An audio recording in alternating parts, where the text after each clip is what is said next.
on the training ground, more than 20 knights encircled the Blackrock beast at the center of the training ground. Their eyes gleamed with fervent desire, akin to the way a starving man might gaze upon a feast. For any knight, the dream of owning a superior mount was as natural as breathing. Though not strictly a warhorse, the Blackrock beast was a marvel in its own right. More than a mere steed, it possessed the combat prowess of a junior knight, elevating it far above any ordinary mount. The prospect of riding such a creature was exhilarating. "Imagine charging in a battle on that," one knight whispered, his voice filled with awe. "It would be unstoppable," another added, eyes locked on the beast as though already envisioning himself astride it. Jordan, unable to contain his excitement, dashed toward Kay and Sunan. His voice boomed across the training ground. Sir, please, let me be the first to have a Blackrock beast."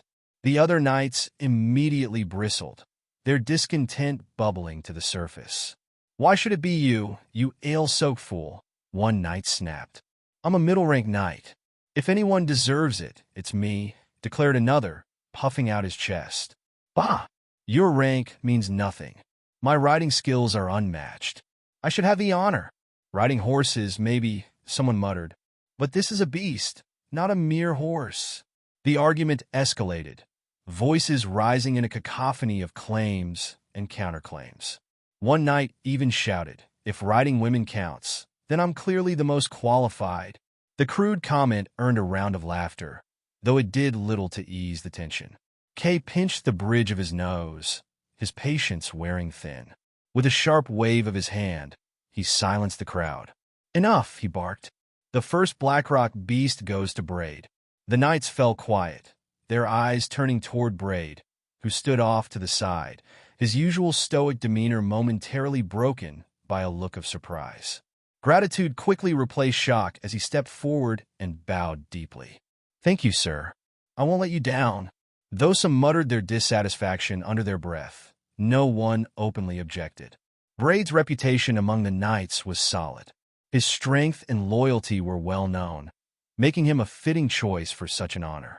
Sunan tossed a small necklace to Braid.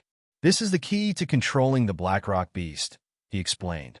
"As long as you wear it, the beast will obey your commands. However, its understanding is limited to simple instructions." "Understood. Thank you, sir," Braid said, securing the necklace around his neck. He mounted the Blackrock beast, his movements fluid and practiced. With a triumphant cry, he urged the beast into motion, galloping around the training ground. The other knights watched with envy as the Blackrock beast moved with speed and grace, its raw power evident in every stride. Kay turned to Sunan. "How long does it take to refine one of these?" 3 to 4 hours per beast, Sunan replied. His tone was calm, but his next words dampened the knight's excitement. "However, the materials aren't cheap. Blackstone iron and gems are required, and each beast costs about 38 gold coins to produce." Kay frowned but quickly shook off his concern. "That's manageable. Our city's income from the Blackstone mine can cover the cost.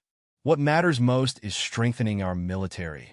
With a powerful army, we can protect the mine and ensure our prosperity." Sunan nodded, his expression serene. Refining the beasts wasn't a burden to him. On the contrary, it allowed him to hone his puppetry skills, making the process faster and more efficient with each attempt. 2 months later, the month of Summer Dragon June brought blistering heat to Blackstone City. Despite the oppressive sun, the city buzzed with activity and optimism. The reopening of the Blackstone mine had drawn merchant caravans from far and wide, fueling a thriving economy. Even the influx of refugees was absorbed into the city's workforce, easing tensions and bolstering its growth. Amidst this prosperity, Sunan's 17th birthday arrived. Though Sunan protested against any celebration, Kay insisted on throwing a banquet. The Knights of Blackstone City and representatives from allied merchant guilds attended, their spirits high. Among the attendees was Mujwa, head of the Firefox Merchant Guild. His gift of 12 rubies, valued at over 100 gold coins, caused a stir. Sunan couldn't help but wonder about Mujwa's intentions. Could he know I'm a wizard apprentice? Su-Nan mused quietly to Kay after the banquet. Kay shrugged. Mujua is known for investing in rising stars. He likely understands the influence you'll wield as a wizard. Building ties with him could prove advantageous, especially for acquiring rare materials. Su-Nan nodded thoughtfully, setting aside his doubts for the moment. Later that night, Kay shared troubling news. My spies report that Zolf, Norwood, and Devon will attend the Harvest Festival in Shining Light City 3 months from now. These former allies of Kay's father had betrayed their loyalty after Baron Arnest's death, aligning themselves with Owen, the usurper who now controlled the Shining Light territory. Their defection still burned in Kay's heart. They owe everything to my father, yet they've turned their backs on his legacy, Kay said bitterly. We can't let them continue unchecked. Su-Nan, ever composed, replied. Owen's dominance over the Shining Light territory is nearly complete. It's only a matter of time before he turns his attention to us. Kay's jaw tightened. After a moment of deliberation, he made his decision. We strike first. In 3 days, we'll eliminate the black-scale lizard folk. With them gone, we'll secure our immediate borders and gain momentum for the battles to come. Su-Nan stood. I'll join you. With the cavalry regiment and a few well-prepared magic scrolls, we might even minimize casualties. Kay nodded, his resolve firm. The time for waiting had passed. The battle ahead would determine the future of Blackstone City, and he was determined to emerge victorious. The Redhorn Wilderness. The Redhorn Wilderness lay over 200 kilometers north of Blackstone City, a barren and desolate expanse where survival was a constant struggle. Sparse vegetation clung to life in the parched soil, and water sources were scarce. The jagged, crimson rocks scattered throughout the landscape gave the wilderness its name.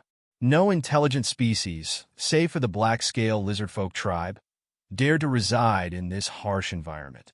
The scarcity of food made life difficult, forcing the lizardfolk to raid Blackstone City's territory every winter. These brutal incursions not only secured their survival, but also helped control their burgeoning population. The people of Blackstone City, from commoners to knights, harbored deep resentment toward the marauding tribe. Their annual invasions brought destruction and despair, leaving wounds both physical and emotional. When Kay issued the order to raid the black-scale lizardfolk tribe, the knights' response was immediate and enthusiastic. Those lizard bandits have tormented us for too long. This time we'll crush them. Jordan shouted, his voice brimming with excitement as he rode his black rock beast. The knights around him echoed his fervor, their eager expressions mirroring his. Understanding the importance of this mission, Kay not only mobilized the newly formed cavalry regiment, but also drafted 500 soldiers to join the campaign. Blackstone City's army had expanded to over 1,000 troops, a far cry from the previous year's numbers. This count didn't even include the city's militia. With ample resources from the Blackstone mine, their military strength had grown exponentially. Leading the charge, the cavalry regiment moved ahead of the infantry. The column of soldiers, over 500 strong, marched in disciplined order through the wilderness. Kay and Su-Nan rode at the center of the formation, their blackrock beasts towering above the others. These mounts were unlike the standard cavalry's beasts. Their robust frames gleamed with a deeper sheen, a testament to their enhanced strength and durability. Refined blackrock beast, puppet/high-rank knight level, a creature forged from blackstone iron. Its body is harder than the metal itself. It can replenish energy and heal injuries by consuming blackstone iron, making it an ideal mount for battle. Kay's satisfaction with his mount was evident in his confident demeanor. As the company delved deeper into the wilderness, the land grew increasingly desolate. After another half-hour of marching, a scout rode back at full gallop. "Sir, the black-scale lizardfolk tribe is just 2 kilometers ahead." Kay's expression sharpened. "Good," he said. Raising his voice, he commanded, "Accelerate. Prepare for battle." The troops surged forward, their pace quickening. Soon, the black-scale lizardfolk settlement came into view. The so-called tribe was a crude collection of wooden huts surrounded by makeshift fences, primitive and unrefined. By the time the soldiers arrived, hundreds of black-scale lizardfolk warriors had assembled to defend their home. They stood armed and ready, their fierce eyes locked on the advancing enemy. The lizardfolk were a warrior race, their entire tribe, men, women, and even children, trained for combat. Adult lizardfolk possessed strength rivaling knight attendants, and their elites could match probationary knights.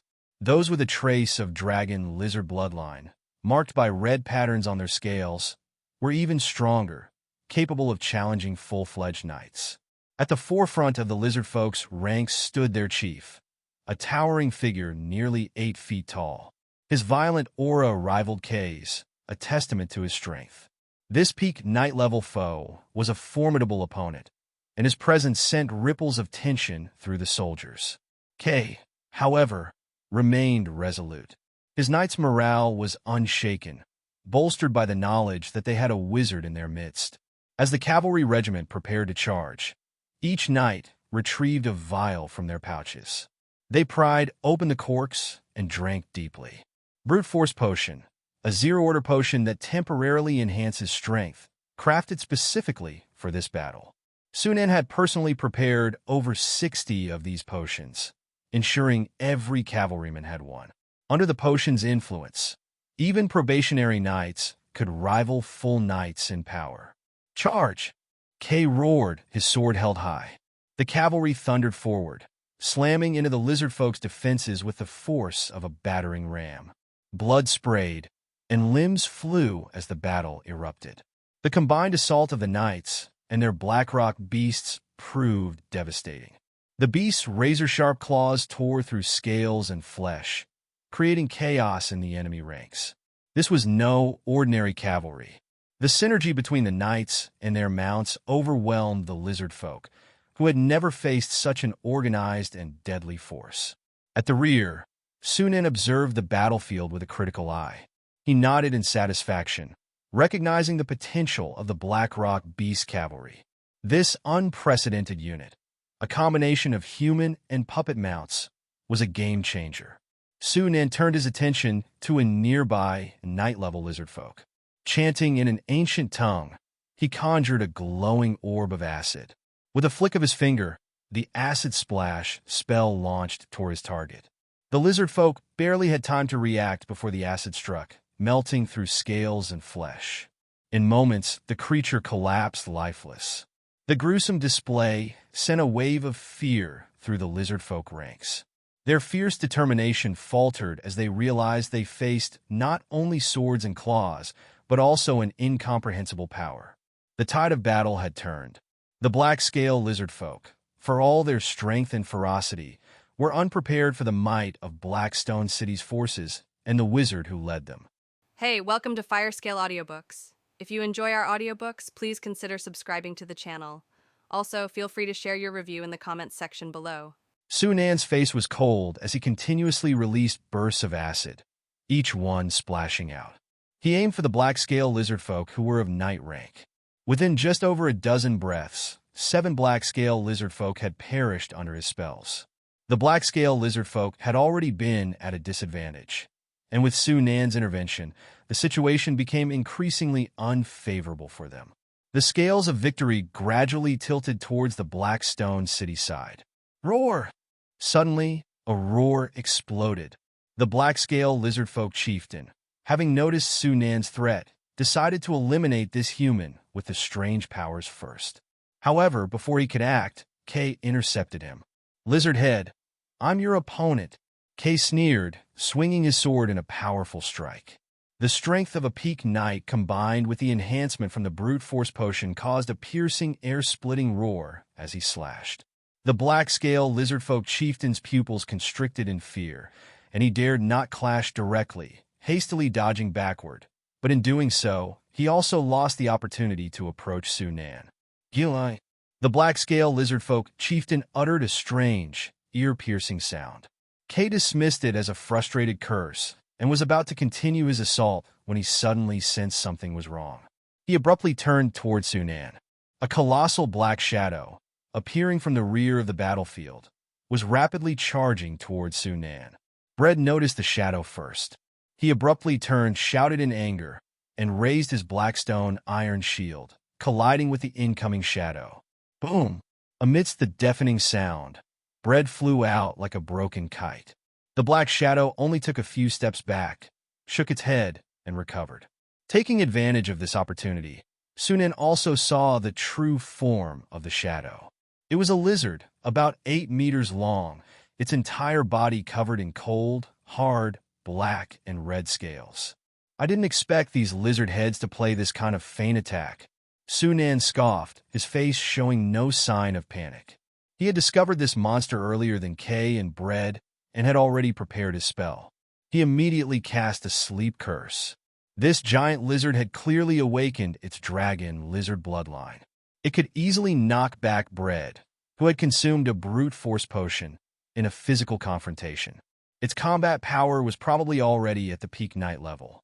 Acid splashing would likely not cause much harm to it, and might even provoke its aggression. Therefore, Sunan decisively opted for the sleep curse. The giant lizard about to charge suddenly shook its head as if it were drunk, swaying back and forth in place.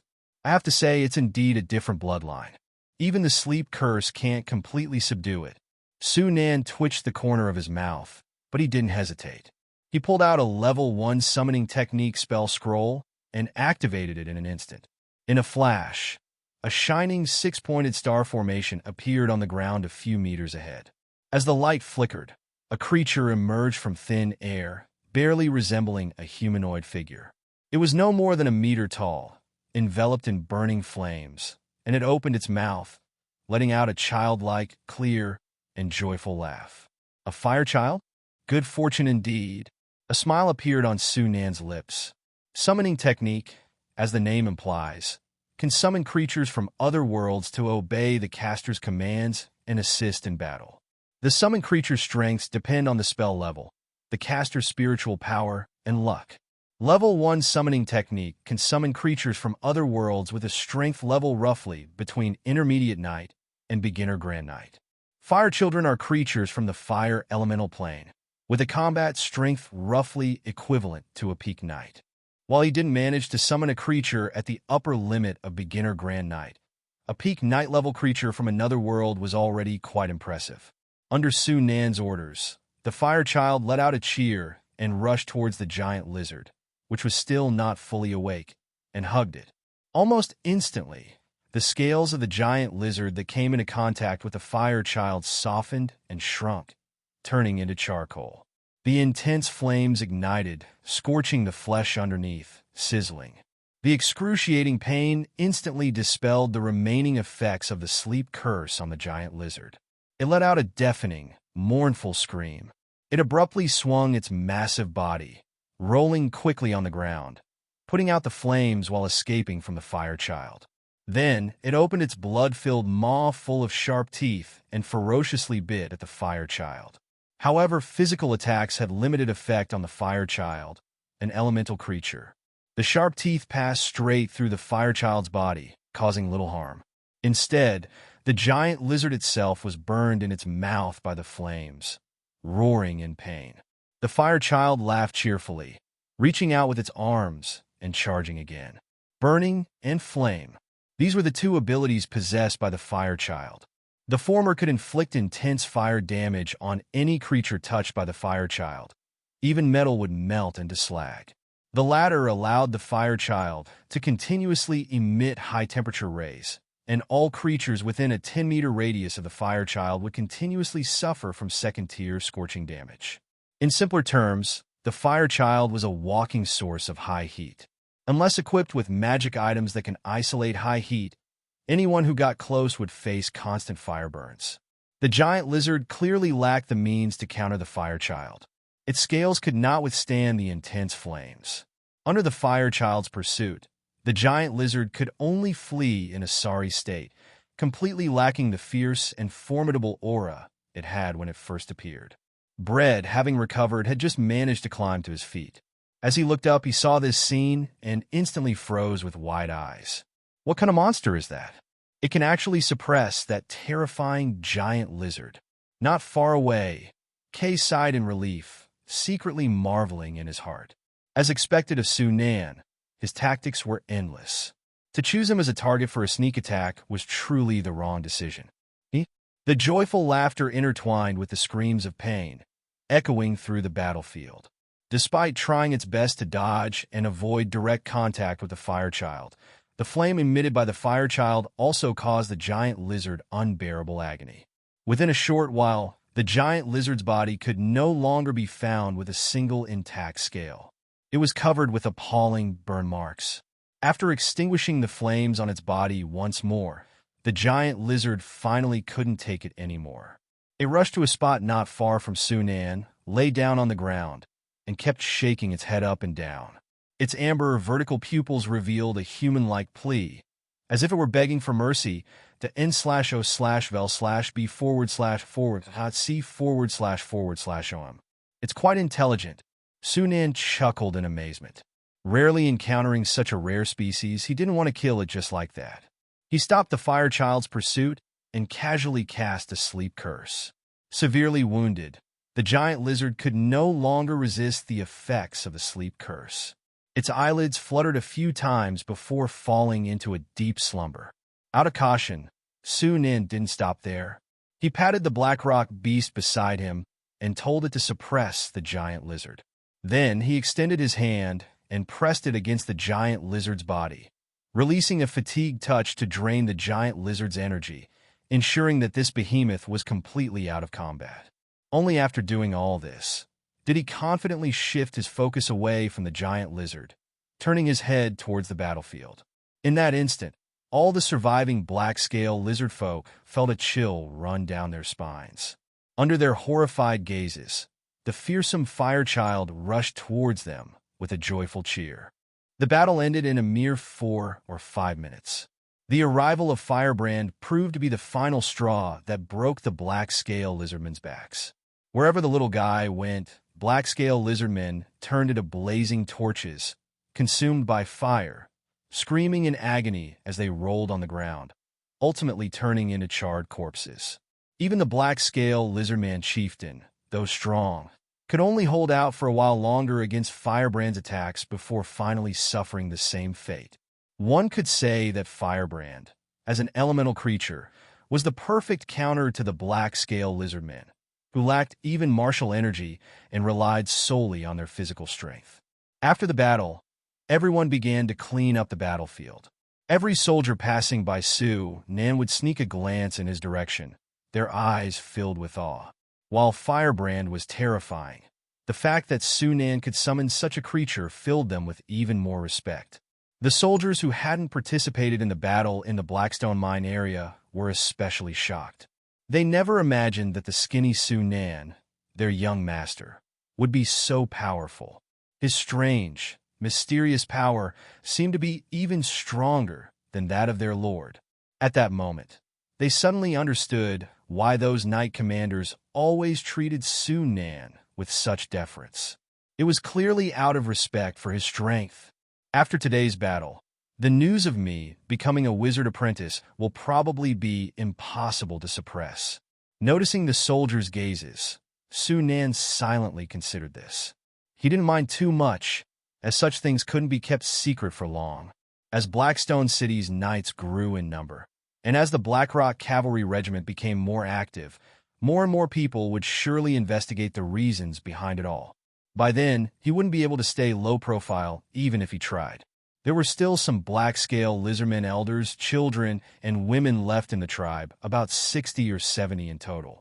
Kay didn't slaughter them all, but instead ordered them to be bound and brought back to Blackstone City. He clearly planned to keep them as a constant source of blood for his purposes. The bodies of the deceased black-scale lizardmen couldn't be wasted either.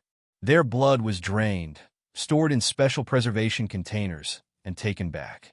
Also bound and brought back was the giant lizard variant. Compared to the ordinary black-scale lizardmen, the giant lizard was an even better source of blood. After all, its blood was genuine dragon lizard blood. On the way back, everyone was excited. Kay's face wore a smile he couldn't hide.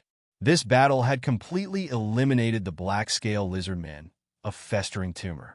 And the price they paid was only a loss of less than 50 soldiers. Such a brilliant victory was largely thanks to Sunan.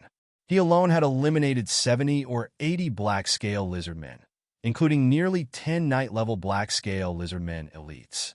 This battle could truly be described as a complete victory. More importantly, from now on, Blackstone City would have a steady supply of materials for crafting lower-grade Dragon's Blood Potion. Kay could already see the knights of Blackstone City growing in number. The triumphant army was warmly welcomed by the citizens of Blackstone City. Seeing the captured black-scale lizardmen prisoners being escorted, the cheers grew even louder. Many civilians whose relatives had been killed by the black-scale lizardmen couldn't contain themselves and threw stones at the prisoners.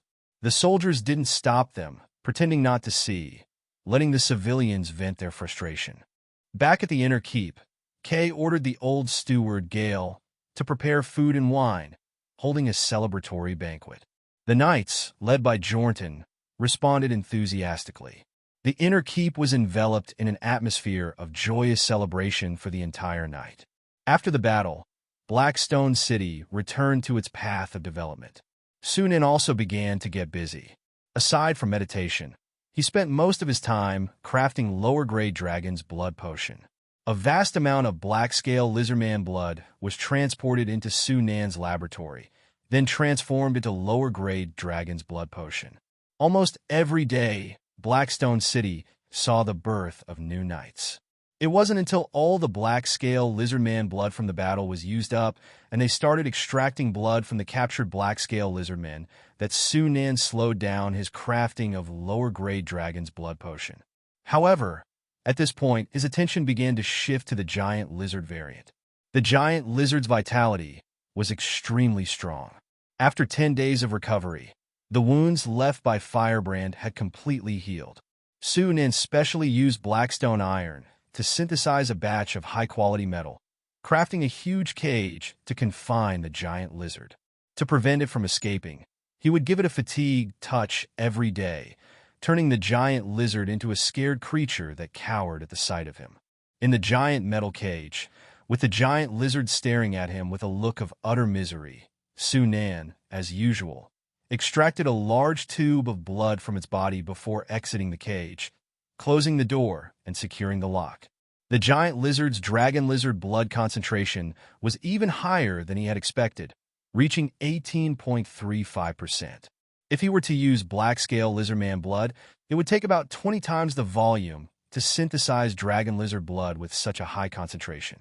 Having dragon lizard blood with this concentration saves me a lot of time. Sunan looked at the rows of jars on the workbench, filled with bright red liquid, all the blood he had extracted from the giant lizard in recent days. If he were to extract blood from the captured black-scale lizardmen, it would take him a month or two to accumulate this much dragon lizard blood. This should be enough. Taking a deep breath, Sunan began to synthesize Subdragon's blood and then started crafting lower-grade Dragon's Blood Potion. He had been crafting a large number of potions during this period, and his potion crafting skill proficiency had already broken through the 2,000 mark, only 800 points away from reaching level 3. The success rate of crafting lower-grade Dragon's Blood Potion had also exceeded 30%. For a level 1 wizard apprentice, this was an astonishing success rate. Half a day later, there were over 20 vials of lower-grade Dragon's Blood Potion on the workbench. 3 of them had reached intermediate quality. Sunan placed each potion into the magic cube one by one.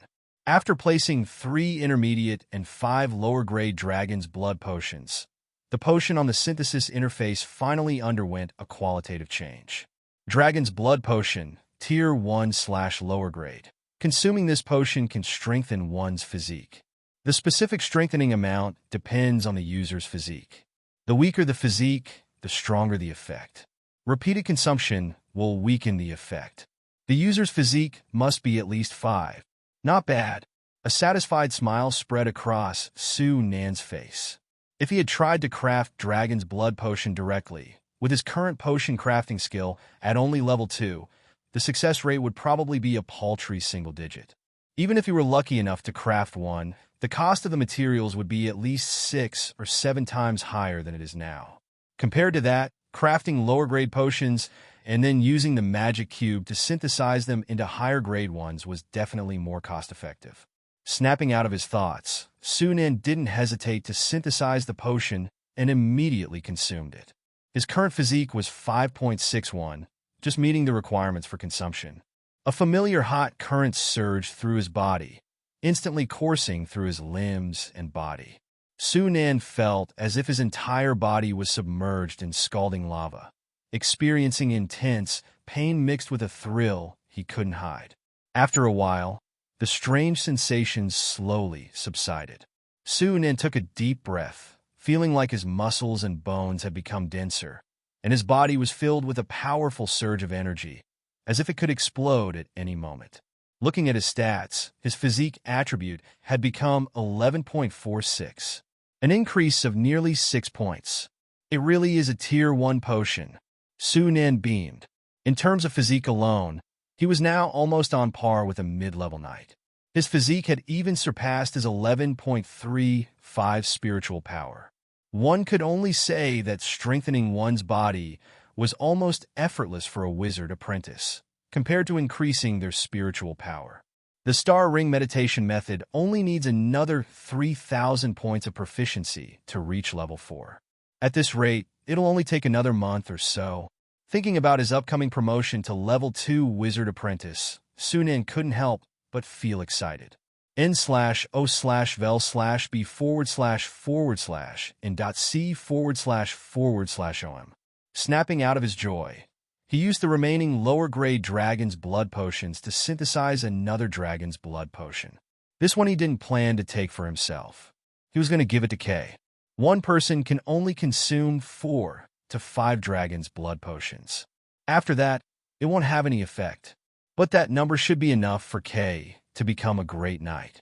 The day the sun walked across the land in the month of blazing fire. The scorching weather made people irritable and weak. But inside the inner castle, there was a joyous atmosphere. After continuously consuming 4 vials of dragon blood potion, Kay successfully broke through and became a great knight. If knights are the backbone and elite fighting force of a territory, then great knights are the mountain-like pillars.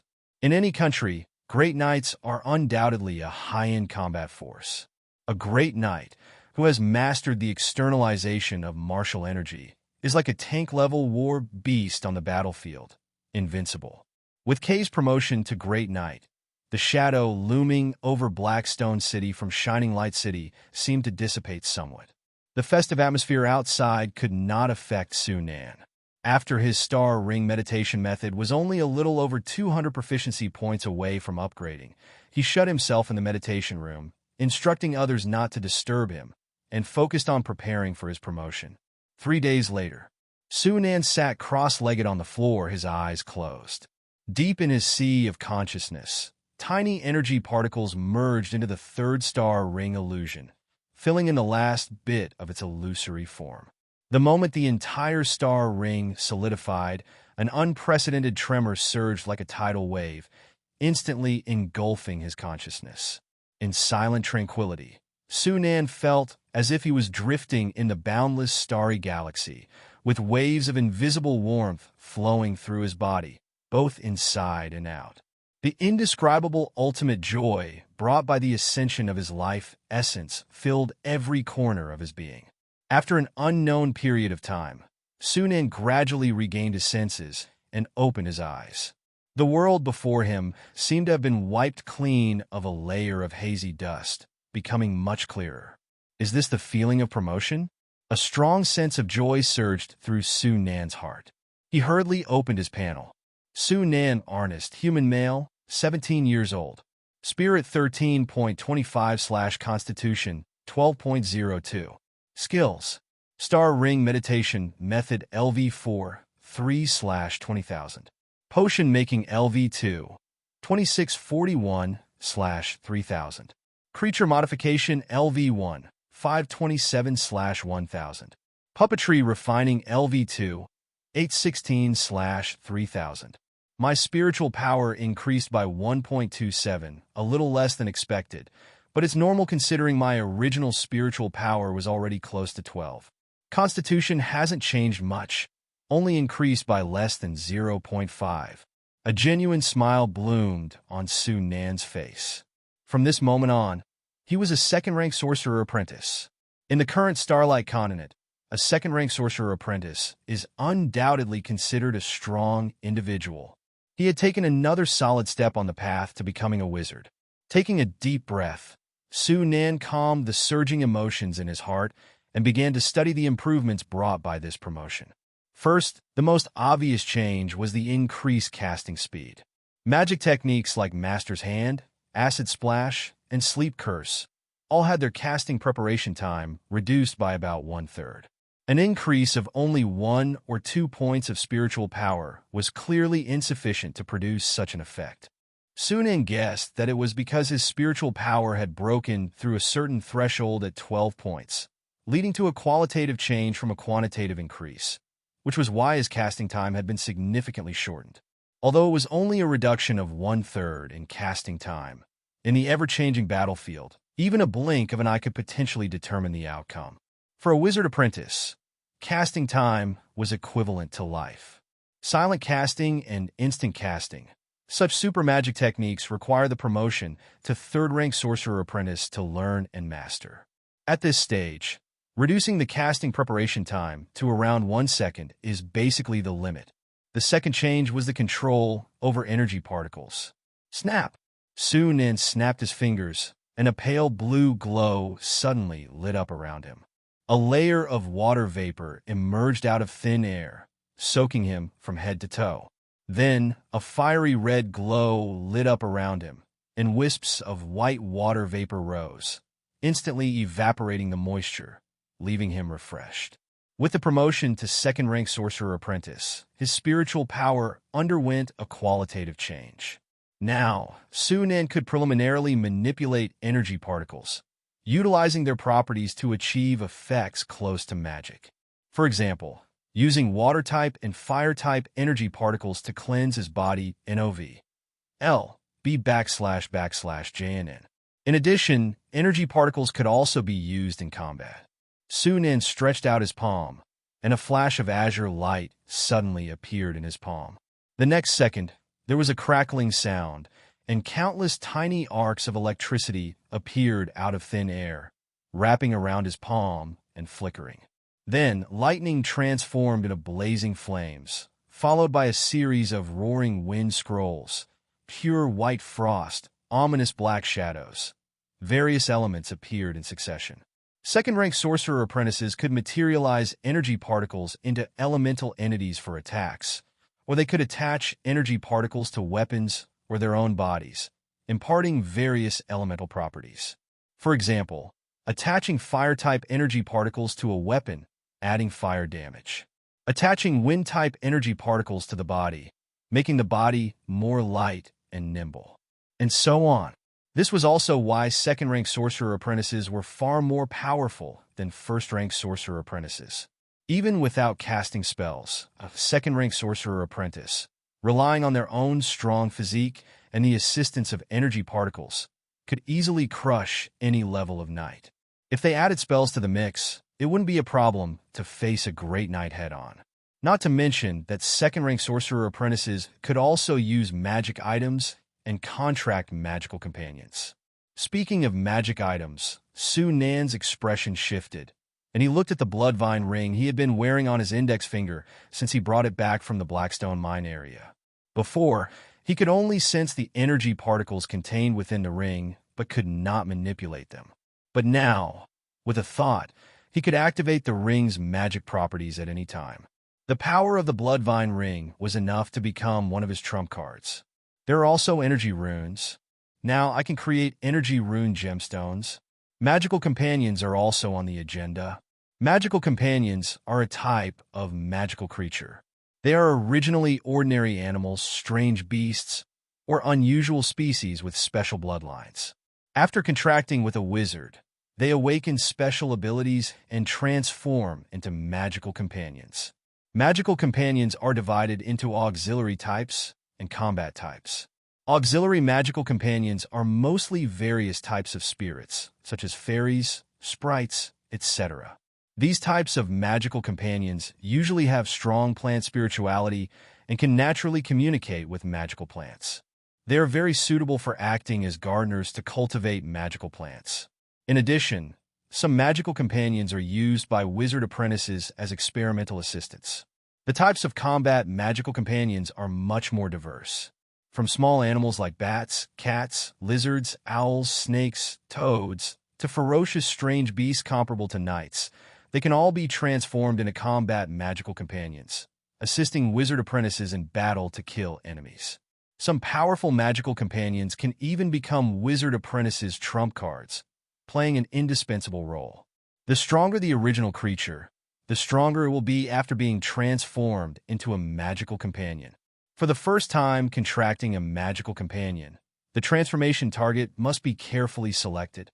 Wait, Su Nan suddenly remembered. Speaking of suitable transformation targets, wasn't there one in the yard? That giant lizard-like strange beast. Su Nan's eyes immediately lit up. A strange beast with dragon lizard bloodline. If transformed into a magical companion, it would definitely become another powerful fighting force in his hands. Worth a try. The month of August, known as the Month of Scrolls in the legends of the Starlight Continent, is dedicated to knowledge and wisdom. As August arrived, Su Nan began to get busy, focusing on his own growth. Firstly, he started learning new spells. He only had 2 first-ring spells at his disposal, Charm Human and Shield Spell. The former's effect was self-explanatory. The latter allowed him to conjure an invisible and transparent shield the size of a tower shield, capable of floating and rotating 360 degrees, automatically blocking attacks from all directions. As the shield spell utilized a force field effect, it could even negate intangible attacks like spiritual shock or soul damage. Considering his own safety, Su Nan naturally chose to learn Shield Spell first. Reading Shield Spell Model. Shield Spell, Learning Progress plus 0.02%. First-ring spells were significantly more difficult than zero-ring spells. Su Nan estimated that it would take him about 40 days to master the Shield Spell with the aid of revitalization potions. The time needed to master Charm Human would likely be similar. His second task was to craft rune stones. As this was his first attempt, he chose the relatively stable earth energy particles. The selected gem was a black opal, which was compatible with force field protection properties. Unfortunately, starry blue sapphire is too expensive, costing over 1,000 gold coins for a single one. If I had it, the effect would be much better. Su Nan thought regretfully. Using starry blue sapphire as the carrier would significantly increase the power of the final product by at least double. However, that would be throwing money away, something he couldn't afford yet. He had to settle for black opal instead. Black opal is a green opal with black spots and golden particles, displaying an odd beauty. As Su Nan infused the gem with the condensed, yellowish-brown energy rune, it instantly emitted a hazy light. The light only lasted for 4 or 5 seconds before fading quickly. The black opal seemed unchanged, but upon closer inspection, one could see a layer of mysterious and intricate patterns on its surface. Successfully crafted runestone, magic item crafting, learning progress, plus 0.5%. Su Nan was slightly taken aback. How did it trigger the magic item crafting skill? But then, he quickly realized, energy runes were a branch of enchanting, and crafting something with energy runes combined with gems could be considered a magic item, making it unsurprising that it triggered the magic item crafting skill. I thought I had to find relevant books to trigger this skill, but I accidentally triggered it beforehand. Su Nan looked at the rune stone in his hand. A tiny gem, no bigger than a bean, contained a large amount of earth energy particles. Activating the energy within would instantly create a layer of earth element protection for him. Compared to spells requiring preparation time, rune stones, which could be activated instantly, were undoubtedly more practical in battle. The only drawback was the cost. Considering that he already had a defensive spell like Shield Spell, Su Nan only crafted 2 earth rune stones before stopping, turning to create attack-type rune stones. After all, the attack spells he had mastered were all zero-ring spells, and were already falling behind his level. Rune stones could make up for the deficiency in his attack methods. Lightning, fire, frost, shadow. Except for the fire rune, which used red zircon with the highest compatibility with fire. The other 3 types of attacking energy runes were crafted with rubies suitable for shaping spells. Su Nen crafted 3 spare rune stones for each type. In addition, he crafted 2 plant-type rune stones for healing injuries. Including those destroyed during the process, Su Nen ultimately used 18 gems, costing over 300 gold coins in total. Rune stones are a bottomless pit of gold. Su Nen sighed inwardly. It was fortunate that he had the support of Blackstone City behind him. Otherwise, he wouldn't be able to afford rune stones, let alone collecting wizards' grimoires. Creating rune stones took quite some time, and by the time he was done, it was already late at night. He used energy particles to clean himself before returning to the meditation chamber, ready to meditate instead of sleeping, and to recover the mental energy consumed by crafting rune stones. Even after his advancement, Su Nen maintained his daily 4-hour limit for meditation. However, with his increasing spiritual power, its growth had slowed down. Currently, his daily meditation only increased his spiritual power by 0.01 to 0.02 points on average, even with the aid of revitalization potions. Advancing to a 3rd-rank wizard apprentice requires successfully constructing 9-star rings and a spiritual power of 30 points or higher. N/O/vel/b/c/jot/c//om. At this rate, it would take me at least 10 years or even longer to advance. 10 years to advance from a 2nd rank to a 3rd-rank wizard apprentice would be considered exceptional in the Starlight Continent today. But Su Nen wasn't satisfied. He was already considering whether to synthesize higher-grade potions to assist his meditation. However, that would require spending more gold coins every month. Even with a family mine, he couldn't afford his insatiable gold consumption. Unless I reclaim Shining Light territory, expanding my income, Su Nen narrowed his eyes, a fleeting thought crossing his mind. After a moment, he shook his head, suppressing his thoughts and focusing on meditation. The next day, Su Nen came to the room where the giant lizard was being held. Confined in a narrow and cramped cage, forced to undergo blood and energy extraction every day, the giant lizard had suffered greatly in the past month. Now, upon seeing Su Nen enter, it merely raised its eyelids before lying motionless on the ground, seemingly resigned to its fate. Su Nen opened the metal cage and lifted the giant lizard out with his master's hand. He then brought it to the spacious laboratory and placed it on the experimental table. To accommodate the giant lizard's massive size, the experimental table was specially crafted, exceeding 10 meters in length. Although he had decided to transform the giant lizard into a magical companion, Su Nen didn't rush into action. All creatures, upon transforming into magical companions, would awaken at least one spell-like ability. The type of spell-like ability they awakened depended primarily on their innate abilities. For example, feline creatures generally awaken spell-like abilities related to illusions or shadow stealth after transforming into magical companions. Serpent creatures, on the other hand, would usually awaken spell-like abilities related to poison. As for this exotic species possessing dragon lizard blood, Su Nen guessed that it would most likely awaken spell-like abilities related to physical enhancement. For a wizard apprentice, this spell-like ability would undoubtedly be among the least desirable. They had plenty of ways to enhance their bodies, and there was no need to waste precious awakening opportunities.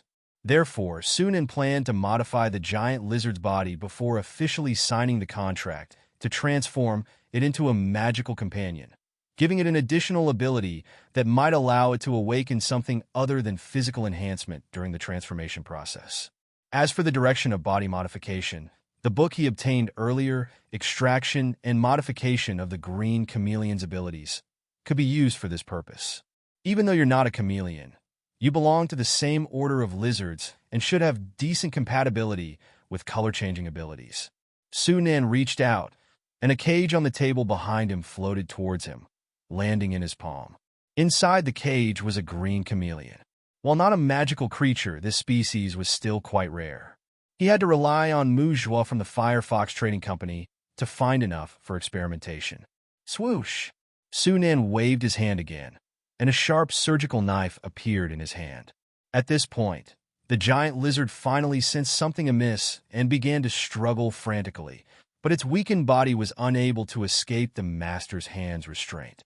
It then whimpered in distress, its vertical pupils displaying a human-like plea. "Don't worry, you'll be fine. You'll become stronger after the experiment is over." Su Nan cast a sleep curse, and the giant lizard's eyelids flickered a few times before falling into a deep sleep, ceasing its struggle. The laboratory was then filled with the sound of the sharp blade cutting through flesh. The middle of the harvest moon, September, the harvest festival was held as scheduled. This was the grandest celebration in the Starry Principality, second only to the New Year. Every year at this time, all noble territories would hold festivals, celebrating the year's harvest and praying for a bountiful harvest next year. Since the beginning of the month, trade caravans and foreign travelers had entered Shining Light City one after another. By the day of the harvest festival, Shining Light City was bustling with people, filled with a lively festive atmosphere. In the brightly decorated banquet hall of Shining Light Castle, invited guests chatted and laughed over drinks. In a corner of the hall, a group of young men and women gathered together, eating delicacies and excitedly gossiping.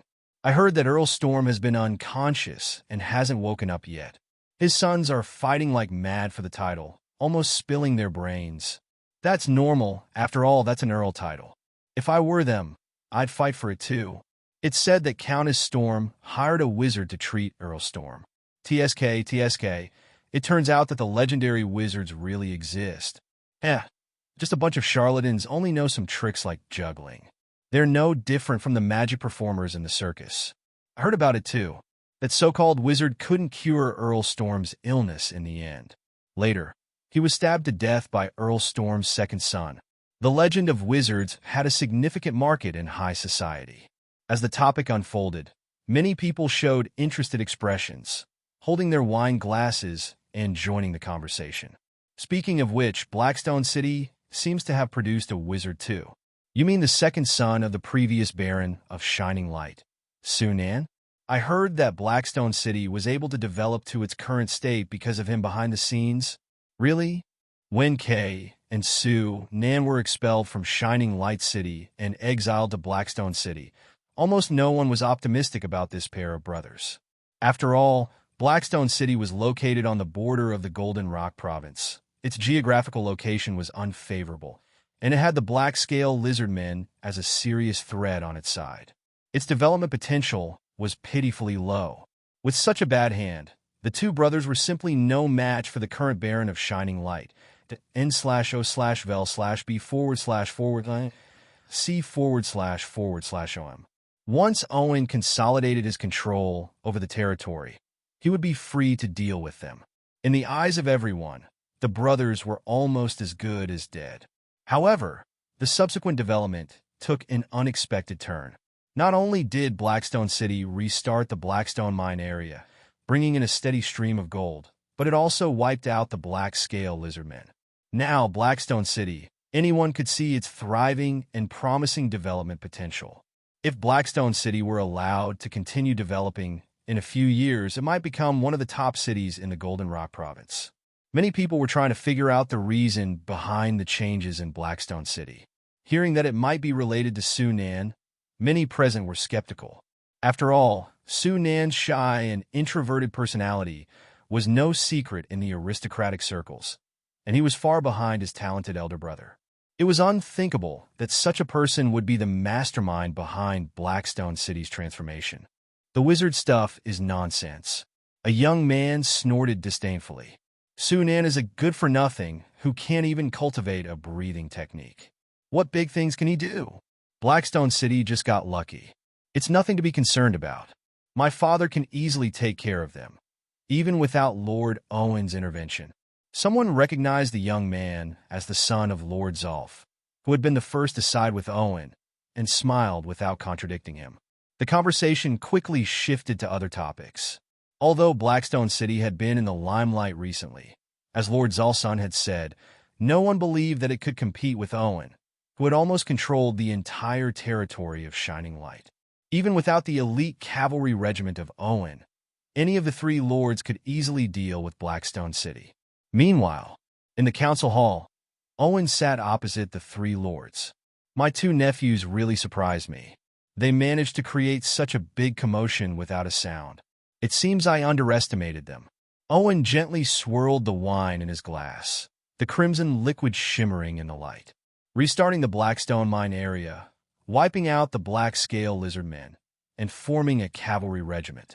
If we let them continue to grow, they might actually become powerful enough to rival me. My lord is joking. Forming a cavalry regiment is not easy. Even if Blackstone City has enough gold, they don't have the channels to buy enough warhorses. Forming a cavalry regiment is just wishful thinking. Zolf, tall and burly, said in a muffled voice. He cultivated a breathing technique that focused on physical strength, so he was unusually strong and tall, almost 2 meters tall. When the previous Baron of Shining Light was still alive, Zolf was a famous general. After breaking through to the peak knight level recently, his fame became even greater. That's right. Training cavalry is a time-consuming and labor-intensive affair. In such a short time, even if Blackstone City can raise a cavalry regiment, their combat effectiveness will be very limited. They are nothing to be afraid of. Devon smiled, his eyes flashing with disdain. If forming a cavalry regiment were that easy, he would have done it long ago. 2 young punks with a little money, they are daydreaming. They really don't know their place. Seeing that his 2 colleagues had spoken, Norwood also couldn't help but chime in. Owen narrowed his eyes and took a sip of wine. Unlike Zolf and the others who only relied on rumors, he had concrete information proving that Blackstone City had tamed a new type of mount, which seemed to have some combat capability. It was with this new mount as its core that Blackstone City had formed its cavalry regiment. According to the scouts' report, Blackstone City suffered minimal losses in the war against the Black Scale Lizardmen. It was very likely because of this cavalry regiment. So, it was not a cavalry regiment to be underestimated. In time, it might really grow into an elite army. Thinking about this, Owen couldn't help but feel a surge of anxiety deep inside. He couldn't delay any longer. It was time to cut off the root and eliminate the last hidden danger. As long as the 2 brothers were dead, the Shining Light territory would completely become his, and he wouldn't have to worry about any unforeseen incidents. What are your thoughts on Blackstone City? Owen asked calmly. The 3 lords present were all cunning and shrewd. As soon as they heard this, they understood Owen's intentions. Zolf was the first to speak. As long as my lord gives the order, I'm willing to lead the troops to attack Blackstone City. Devon and Norwood were a step behind, secretly cursing in their hearts. This big guy, with thick eyebrows and big eyes, was good at flattering. His face was thick as a city wall. While secretly cursing, the 2 were not slow in their actions, both voicing their willingness to fight. Seeing the 3 men's loyalty, Owen smiled contentedly and waved his hand. Forget about attacking. It's too obvious. And although Blackstone City's military force is not strong, taking it down would cost a lot of manpower. Zolf, Devon, and Norwood looked at each other. Devon hesitated. Then what does my lord mean? Owen smiled mysteriously. As long as Kay and Su Nan are dead, Blackstone City will naturally return to my hands. The 3 immediately understood and looked enlightened. Assassination.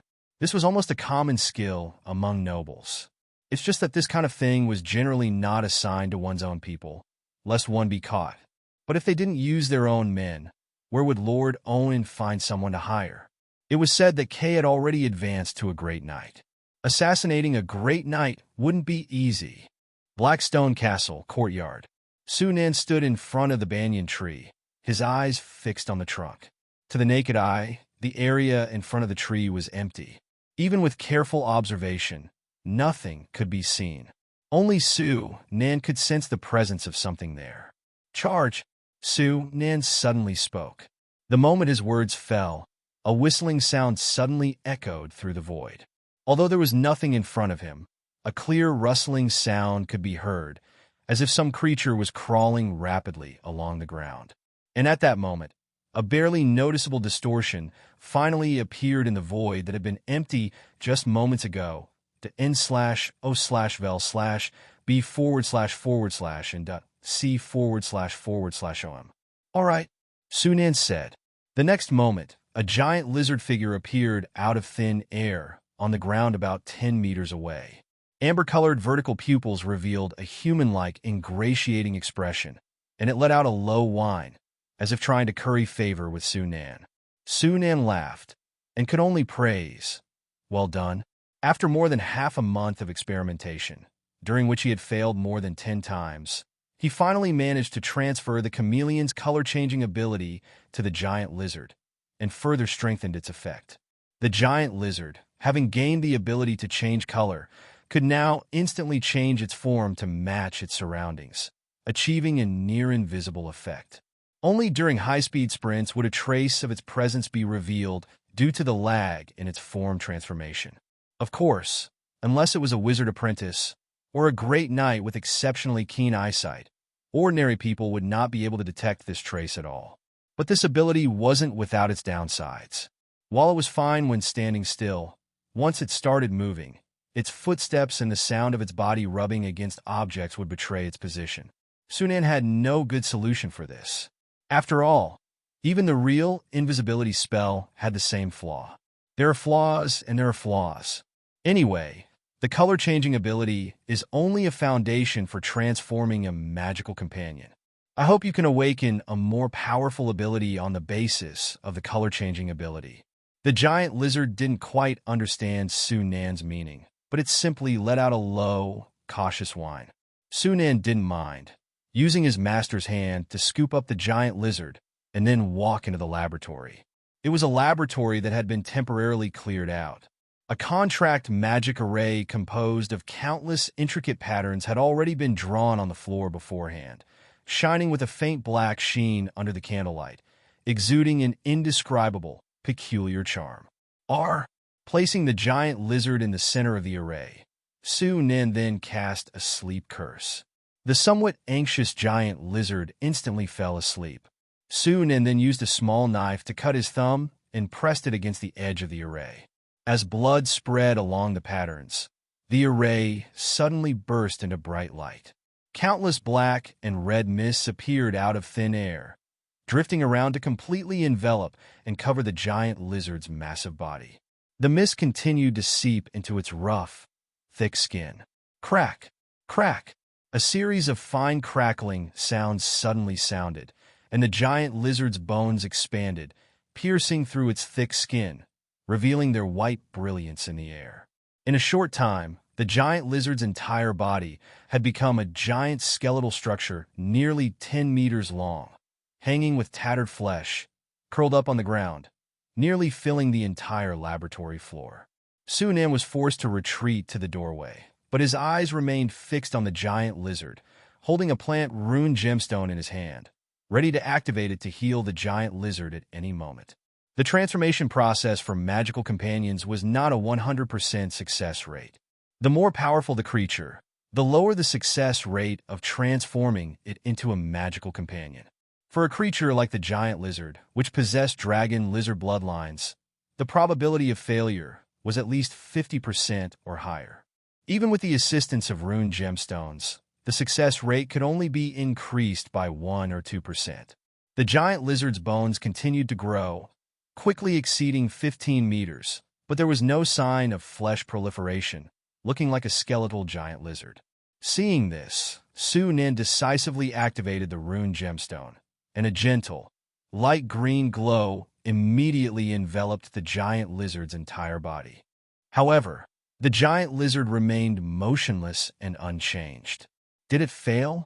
Sunan frowned and sighed. But the next second, a sudden change occurred. The giant lizard's previously ragged, broken skin suddenly grew countless black, oval-shaped scales the size of an adult's palm, spreading rapidly over its entire body at a speed visible to the naked eye, quickly recovering the exposed bones. After the scales formed, their smooth surfaces flashed a glimmer of light under the candlelight, gradually becoming identical to the surrounding environment, eventually completely concealing the giant lizard's massive body. Color-changing ability? No, wrong, it seems different. Just as Sunan was filled with doubts, the disappeared giant lizard reappeared out of thin air, its appearance having undergone a dramatic transformation from before the transformation. The original giant lizard was 7 or 8 meters long, qualifying as a giant beast, but after the transformation, its body had expanded by more than double, resembling a small mountain. But although its body was huge, it was still fairly slender compared to its length, making it appear not bulky, but rather extremely swift and agile. It quickly rushed to Su Nan's side, bending its body softly into a circle, its large pupils staring at him intently.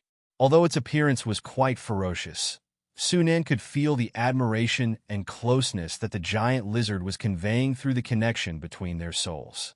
Magical companions and their masters can sense each other's emotions within a certain distance, similar to telepathy, which wizards call emotional connection.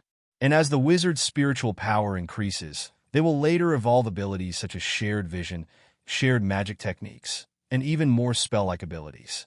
In addition, the life of a magical companion is bound to its master. Once the master dies, the magical companion's physical body and soul will also vanish into thin air. So in the magical companion's mind, its master is the closest and most loyal existence in this world. You've worked hard. Su Nan reached out and touched the giant lizard's head, which let out a low whine in response, its huge head gently rubbing against his hand, showing its affection. Against the backdrop of its massive size, it had a strange sense of incongruity. Go outside and try your abilities. The man and the lizard quickly moved to the courtyard. The process of transforming a magical companion took quite a while, and it was already night outside. Under Su Nan's command, the giant lizard leaped forward with incredible agility, soaring 4 or 5 meters into the air. In the moonlight, its slender body, from head to toe, suddenly vanished. Then, a nearby banyan tree snapped with a crack, and its huge branches crashed to the ground. Strength and physical strength have significantly improved. In terms of physicality alone, it's probably no longer below a great knight, but I still need to test it further. The giant lizard's physical strength and color-changing ability had been strengthened differently, but these two were powers it already possessed, clearly not new awakened abilities. Su Nan continued to watch with anticipation. After charging a short distance, the giant lizard reappeared, turning back to charge towards the tree stump. But this time, its body suddenly vanished halfway through, passing through the tree stump like an illusion. This is the ability to transform between reality and nothingness. Su Nan's face showed surprise. From the giant lizard's performance just now, it seemed like it could instantly transform its body into a non-physical state, allowing it to pass through obstacles. Keep in mind that the transformed giant lizard already possessed powerful destructive power and agile speed, and combined with the color-changing ability and the ability to traverse obstacles with void passage, it was simply the perfect assassin. Its combat strength had instantly increased by several levels. What a perfect ability combination! Su Nan couldn't help but marvel. The ability to transform between reality and nothingness instantly remedied the flaw of the color-changing ability's inability to cover up sounds, giving the giant lizard a truly perfect invisibility ability. Hearing Su Nan's words, the giant lizard let out a high-pitched call of excitement and pride. Su Nan smiled slightly. I can't keep calling you giant lizard anymore. I need to give you a new name. After pondering for a moment, he quickly had an idea. I'll call you Stealth Dragon. The Blackstone city in the autumn curtain moon October had already taken on a touch of bleakness. Though the first snow was still a while away, the air temperature had already dropped considerably, no longer retaining the heat of the harvest moon. For men clad in armor walked along the road in the inner castle courtyard, their exhaled breaths forming wisps of white mist in the air. The 3 younger men trailing behind, their faces flushed with an excitement and anticipation that was hard to conceal, as if something good was about to happen.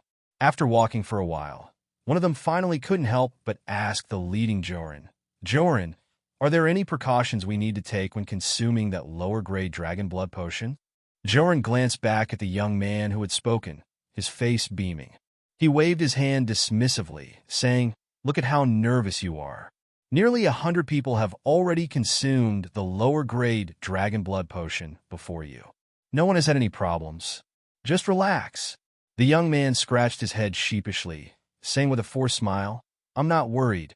I'm just excited. After all, after drinking that potion, I can become a knight."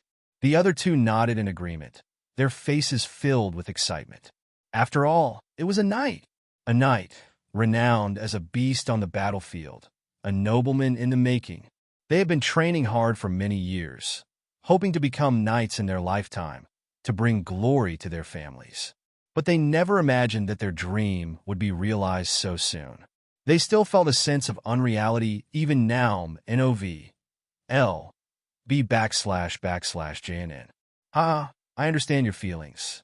A year ago, I never imagined that there would be a potion in this world that could allow a probationary knight to directly break through to become a knight. All this is thanks to Lord Sunan. Speaking of Sunan, a respectful tone filled Joran's voice. The three young men also instinctively showed expressions of awe and admiration. Although the news about Lord Sunan in Blackstone City was strictly sealed, all the knights and probationary knights who had consumed or were about to consume the lower-grade dragon blood potion knew that Lord Sunan had played a huge role in the development of Blackstone City. Even the establishment of the Blackrock Cavalry could be said to have been orchestrated by Lord Sunan. In the hearts of the Blackstone City Knights and probationary knights, Lord Sunan's status was no less than that of the Lord. Anyway, you don't have to be too nervous. Once you meet the Lord, get the potion, drink it, and you will... Before Joran could finish his reassuring words, he suddenly felt a chill run down his spine, as if something had brushed past him from behind in an instant, making the hairs on the back of his neck stand on end. He stopped in his tracks instinctively and looked around, but found nothing unusual. "Did you see anything?" Joran turned and asked the three. The three shook their heads, bewildered. "Damn it, maybe I drank too much wine last night, and my head is still not clear?" Joran patted his head, muttered a few words, and quickly forgot about the incident, continuing to lead the way. Soon, the four arrived at the training ground. From a distance, Joran saw the Lord and Brad standing at the entrance to the training ground, seemingly discussing something. Not far from them were three large wooden barrels. As they approached, Joran saw that the barrels were filled with a light red liquid. He could also smell a familiar pungent odor, the smell of the lower-grade dragon blood potion. "Are these all lower-grade dragon blood potions?" Joran was startled, but quickly realized that the scent in the air was faint, not like the real potion, but rather a diluted liquid. "Move the barrels to the barracks. All warriors who have reached the level of knight attendant will drink 1 bowl a day. Officers will receive an extra bowl each day." Seeing Joran and his companions arrive, Kay gave Brad an instruction, then waved his hand for him to retreat. He then looked at Joran and his companions, his gaze focused on the three young men. "My lord!" The three bowed in unison. Kay nodded solemnly, his gaze fixed on Joran. "Only 3 this time?" Joran nodded and replied, "The rest are probationary knights who have just broken through recently. Lord Sunan said it's best to wait a while longer for them to solidify their strength before taking the potion." Hearing that it was Sunan's instruction, Kay said no more. He took out 3 bottles of lower-grade dragon blood potion. The rest was simple. The 3 young men took the potion on the spot. 2 of them immediately broke through to become knights, while the remaining one, though he did not break through, would be able to complete his advancement after a few days of training, based on past experience. After encouraging the 3 new, prospective knights with a few words, Kay signaled Joran to take them away, then left the training ground and headed for the main building. Since the extermination of the black-scale lizardmen, Blackstone City had entered a period of rapid development. The number of knights had skyrocketed. Blackstone City now had over 100 knights. In the entire starry constellation duchy, only noble territories with a viscount or higher, after hundreds of years of development and inheritance, could accumulate so many knights. Blackstone City, with a single city, had the number of knights comparable to that of a viscount territory. If this news were to spread, many people would be shocked.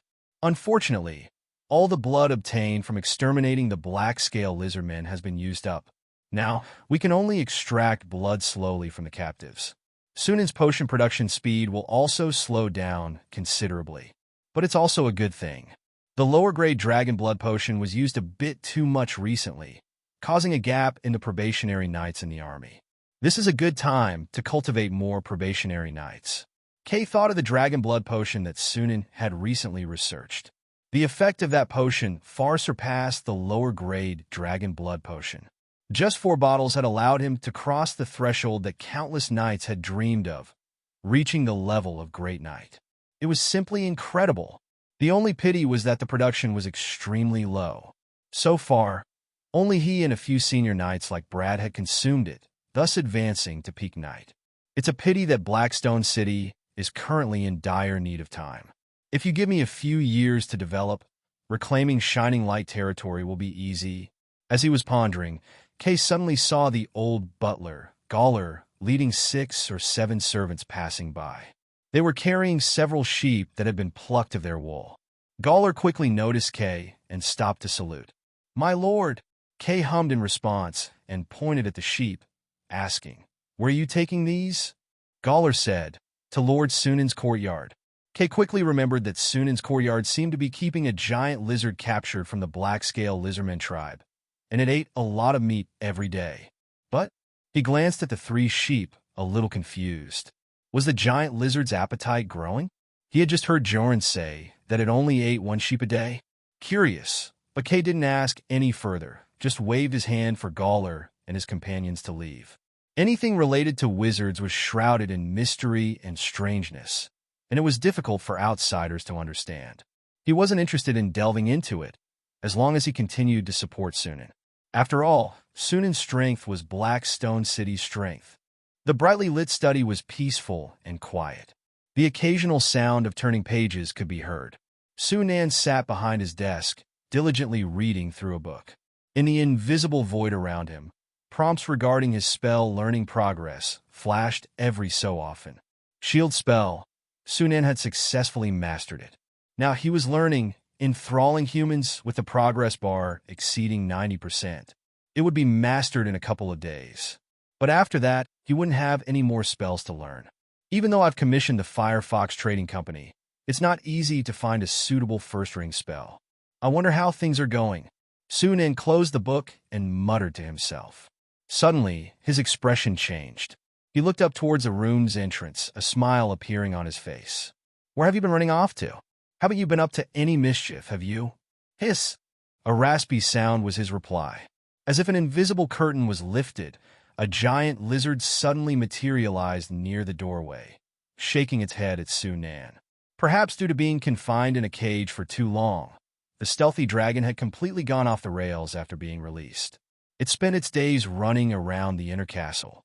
Fortunately, its perfect camouflage ability, a combination of color-changing and real-to-imaginary transformation, prevented any panic. Nobody had noticed its presence, not even the Great Knight Kay.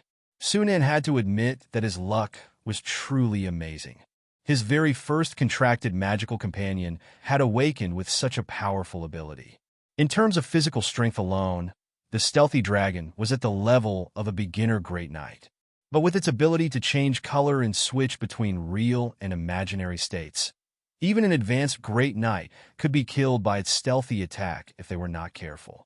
Moreover, the stealthy dragon's physical strength had a lot of room for development. This was due to its dragon-lizard bloodline. According to the Magic Cube's information, the dragon-lizard bloodline concentration in the stealthy dragon was currently only 18.35%. If he could increase its dragon-lizard bloodline concentration, he could naturally significantly strengthen the stealthy dragon. Increase bloodline concentration? A thoughtful look flashed across Sunan's eyes. He had tried giving the stealthy dragon blood potion, but the effect was negligible. Dragon blood potion, although containing subdragon blood components, had been altered to strengthen its physical constitution. Even if the stealthy dragon drank it, it wouldn't increase its bloodline concentration. At most, it would slightly enhance its physical strength. After much thought, Sunan decided to take a different approach. directly giving the stealthy dragon a blood transfusion. With the synthetic magic cube, he could extract dragon lizard blood from the stealthy dragon, synthesize it into higher-grade subdragon blood, and then inject it back into the stealthy dragon, achieving his blood transfusion goal. Extract blood, synthesize higher-grade blood, and then transfuse it back. He only needed to repeat this process continuously to continuously increase the stealthy dragon's bloodline. Worth a try. Does this count as exploiting a bug? Sunan chuckled wryly, NOVL, B //JNN. Of course, this process would take a while. After all, the volume of blood synthesized would be greatly reduced, and transfusing it back into the stealthy dragon wouldn't compensate for the extracted blood. He would have to wait for the stealthy dragon to generate new blood and recover on its own. So, the blood transfusion could only be done every few days. As for extracting blood from the black-scale lizardfolk captives, he didn't even want to think about it. Aside from the fact that that little bit of blood, when synthesized, would be a mere drop in the bucket, the blood incompatibility between different individuals would greatly increase the difficulty and risks of the blood transfusion surgery, enough to deter Sunan. Regardless, the blood transfusion seemed quite feasible, and Sunan thought it was worth a shot. Just so happens my biological modification reached level 2 a while back. Performing a blood transfusion shouldn't be difficult. Under Sunan's sharp gaze, the stealthy dragon, lying on the ground, shivered suddenly, recalling the terror of being drained of blood. Late at night, the silver moon hung high in the sky, casting a veil of moonlight. In the darkness, two figures silently scaled the wall and slipped into the courtyard. Looking at the quiet courtyard, the two exchanged glances, both with a hint of confusion in their eyes. How could the brother of the Blackstone city's lord, living in such a place, not even have a single guard? The Blackstone city inner castle's defense was so lax? If the other target's defense was the same, this assassination mission would be a breeze. After a brief exchange of glances, the two men, clad in night clothes, gripped the sword hilts at their waists and moved silently towards the corridor deep in the courtyard. According to their scout's intel, Sunan rarely let servants enter the courtyard, so they didn't know which room he slept in. They could only search each room one by one. Thankfully, there were no guards here, so they didn't have to worry about being discovered for taking too long to search. Under the cover of the night, their movements were smooth and efficient, without any hindrance. But for some reason, they felt an uneasy feeling, a chill creeping up their spines as if they were being watched by a dangerous presence. Yet, when they looked around, there wasn't a single soul in sight. The two dismissed their uneasiness as being overly cautious, shaking their heads and ignoring the strange feeling as they continued to infiltrate. They passed through the courtyard and reached the entrance of the long corridor. Looking at the closed door at the end of the corridor, they instinctively gripped their sword hilts, silently removing the long swords slung across their waists. But at the moment they drew their swords, the unease deep within them intensified, a wave of cold air surging up from their spine. In that instant, both men felt the fear of death, a feeling rooted in their long years of combat experience. Without hesitation, they leaped to their sides, one to the left and the other to the right. However, the man on the right had only moved a few meters when his body froze in midair. Several arc-shaped blood holes suddenly appeared in his chest, his head and feet twisted at an unnatural angle. The other assassin, landing firmly on the ground, looked up to witness this scene, and his pupils constricted to the size of pinpricks. The bright moonlight shone through the spray of blood, casting a faint outline of a giant beast covered in scales, its four limbs sprawled out, reaching a length of over 10 meters. Its mouth, filled with sharp, pointed teeth, was tightly clamped on its companion's body, blood flowing out of the twitching corpse. It was clear that his companion wouldn't survive this. By the star god, what kind of monster is this? The man gasped. He wasn't unfamiliar with ferocious creatures, but he had never seen a monster like this one. It was over 10 meters long, capable of stealth, and they, two knights, couldn't detect its presence at all. Thump! The monster spat out the corpse and let out a hissing sound. Its massive body faded and disappeared into the moonlight. The man's scalp felt numb. Without thinking, he turned and ran, reaching the courtyard wall in a flash, leaping up to vault over it. But in the next second, he was hit as if by a speeding boulder. His bones cracked with a clack-clack sound. He screamed as he was thrown through the air, landing on the ground several meters away. Despite being severely injured, the man was not discouraged. He roared, spitting out a mouthful of blood and flesh, struggling to get up and run. But then he felt his body sink, as if something was stepping on his back. The next second, intense pain flooded his consciousness. Thanks for the tip from Leisurely Inn. Looking at the two mangled corpses before him, then glancing at the innocent-looking stealthy dragon lying on the ground beside him, Sunan couldn't help but twitch the corner of his mouth. Through his connection with his magical companion, he had a general idea of what had happened. The two assassins, as soon as they had climbed over the wall, were discovered by the stealthy dragon, who was sleeping in the courtyard. Initially, it had just been curious, observing them. It wasn't until they approached the corridor and drew their weapons that it deemed them as enemies and launched a ferocious attack. Unfortunately, it had used too much force, instantly killing both of them.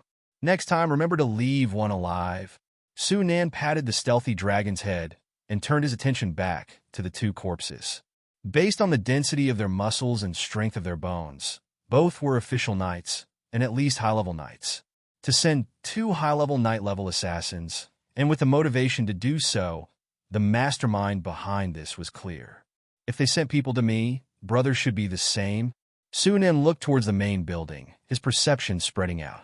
Indeed, he faintly heard a commotion. He narrowed his eyes, cast a spell on himself to create a shield, and then a layer of azure light appeared on his body. He moved with the speed of wind, rushing out of the courtyard towards the main building. Behind him, the stealthy dragon let out a hiss, leaped forward, and its body disappeared into the night. In the courtyard in front of the main building, the sound of metal clashing against metal was relentless. Led by Brad, over 10 knights and an equal number of Blackrock beasts were besieging a tall, burly middle-aged man. Despite the fact that they were outnumbered, Brad and the others were actually on the defensive. Under the moonlight, a faint, shimmering light could be seen around the middle-aged man's body. The knight's weapons, upon striking that layer of light, not only failed to break through, but they were also shaken back, causing the knight's hands to ache. In contrast, the middle-aged man could casually knock away a knight with a single strike. Of everyone present, only Brad could barely use his shield to face the opponent's attack head-on. Relying on their numerical advantage, they could barely hold their own against their enemy. Not far away, Kay and an assassin wielding a black sword were locked in a fierce battle, and it was clear that Kay was at a disadvantage. If it weren't for the Blackrock beast's fearless attacks that were somewhat restricting the assassin's movements, the situation would have been even worse. Sunan arrived at the courtyard to witness this scene. Two great knight-level assassins. What a grand spectacle. Sunan swept his gaze over the scene, instantly forming a rough judgment of the assassin's strength. He couldn't help but wonder secretly. Owen only had one great knight under his command. Where did he hire two great knight-level assassins from? In this era, a great knight could receive the treatment of a distinguished guest in any territory. They wouldn't possibly become low-level assassins. However, now wasn't the time to think about this. Sunan's eyes narrowed, and he said in a deep voice, "All of you retreat." As soon as the words left his mouth, Brad and the others, without hesitation, abandoned their opponents and retreated in unison. The middle-aged knight was momentarily stunned, his brow furrowed as he scrutinized Sunan. He clearly felt that the moment this young man appeared, the more than 10 knights besieging him were visibly elated, their morale soaring. Obviously, the newcomer was no weakling, and he had instilled a great deal of confidence in them. N/O/vel/b//in.c//om. To have more than 10 knights, including a peak knight, so obedient and respectful, this young man's status in Blackstone City must be quite high. Immediately, the middle-aged knight thought of Sunan, who was rumored to be a wizard. Then, looking at the young man's face, his certainty grew. A wizard?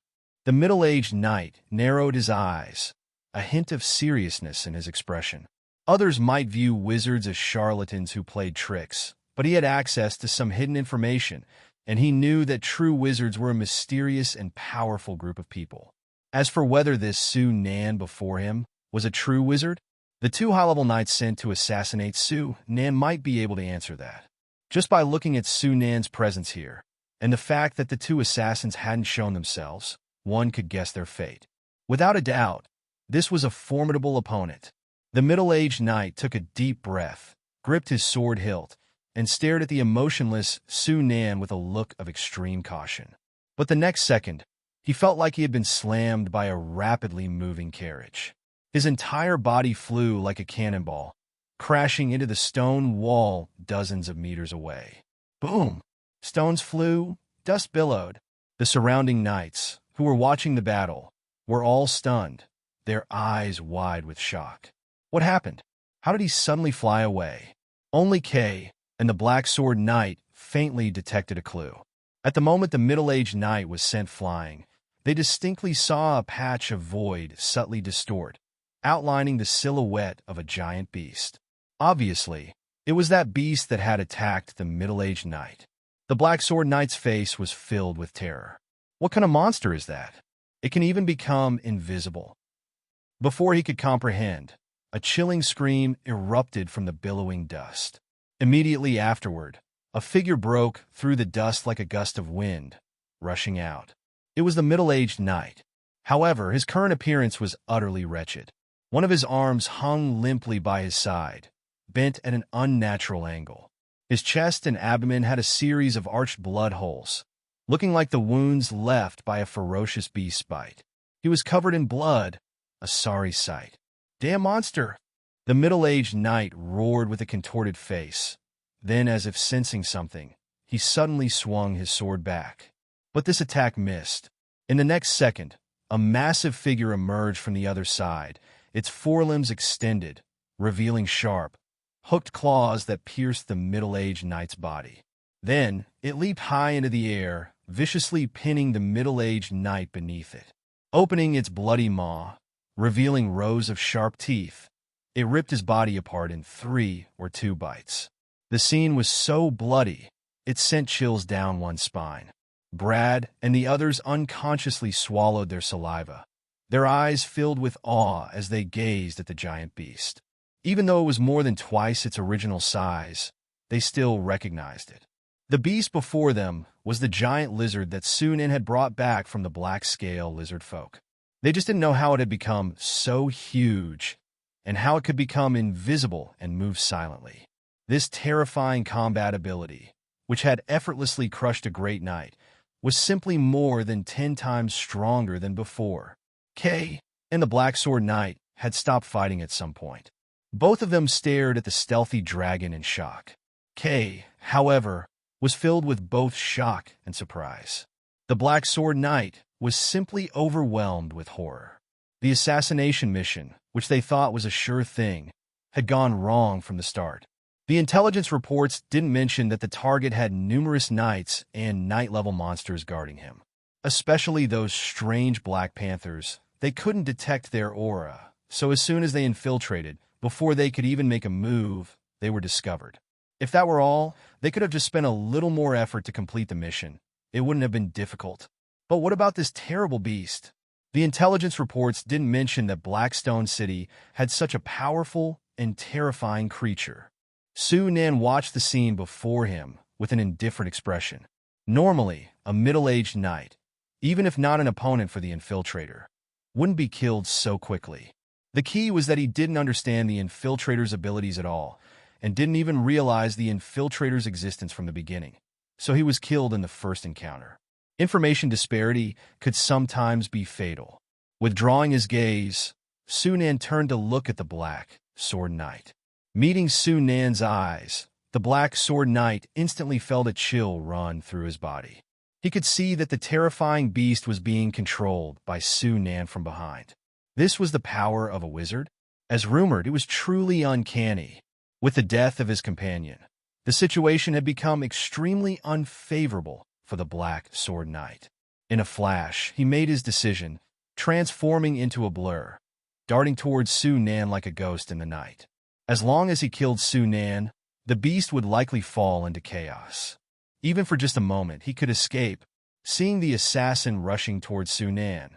But the giant lizard still tens of meters away and unable to provide timely support. Kay's face turned pale, and he instinctively wanted to rush forward to stop him. However, he then saw Su Nan's calm and composed expression, and his footsteps abruptly stopped, halting in place. Die! In a blink of an eye, the Black Sword Knight had charged forward 100 meters, his black sword slashing down violently. Where the blade passed, a crescent-shaped sword energy formed out of thin air, piercing the void with lightning speed, attacking Su Nan. Emitting martial energy, a long-range attack technique only mastered by great knights.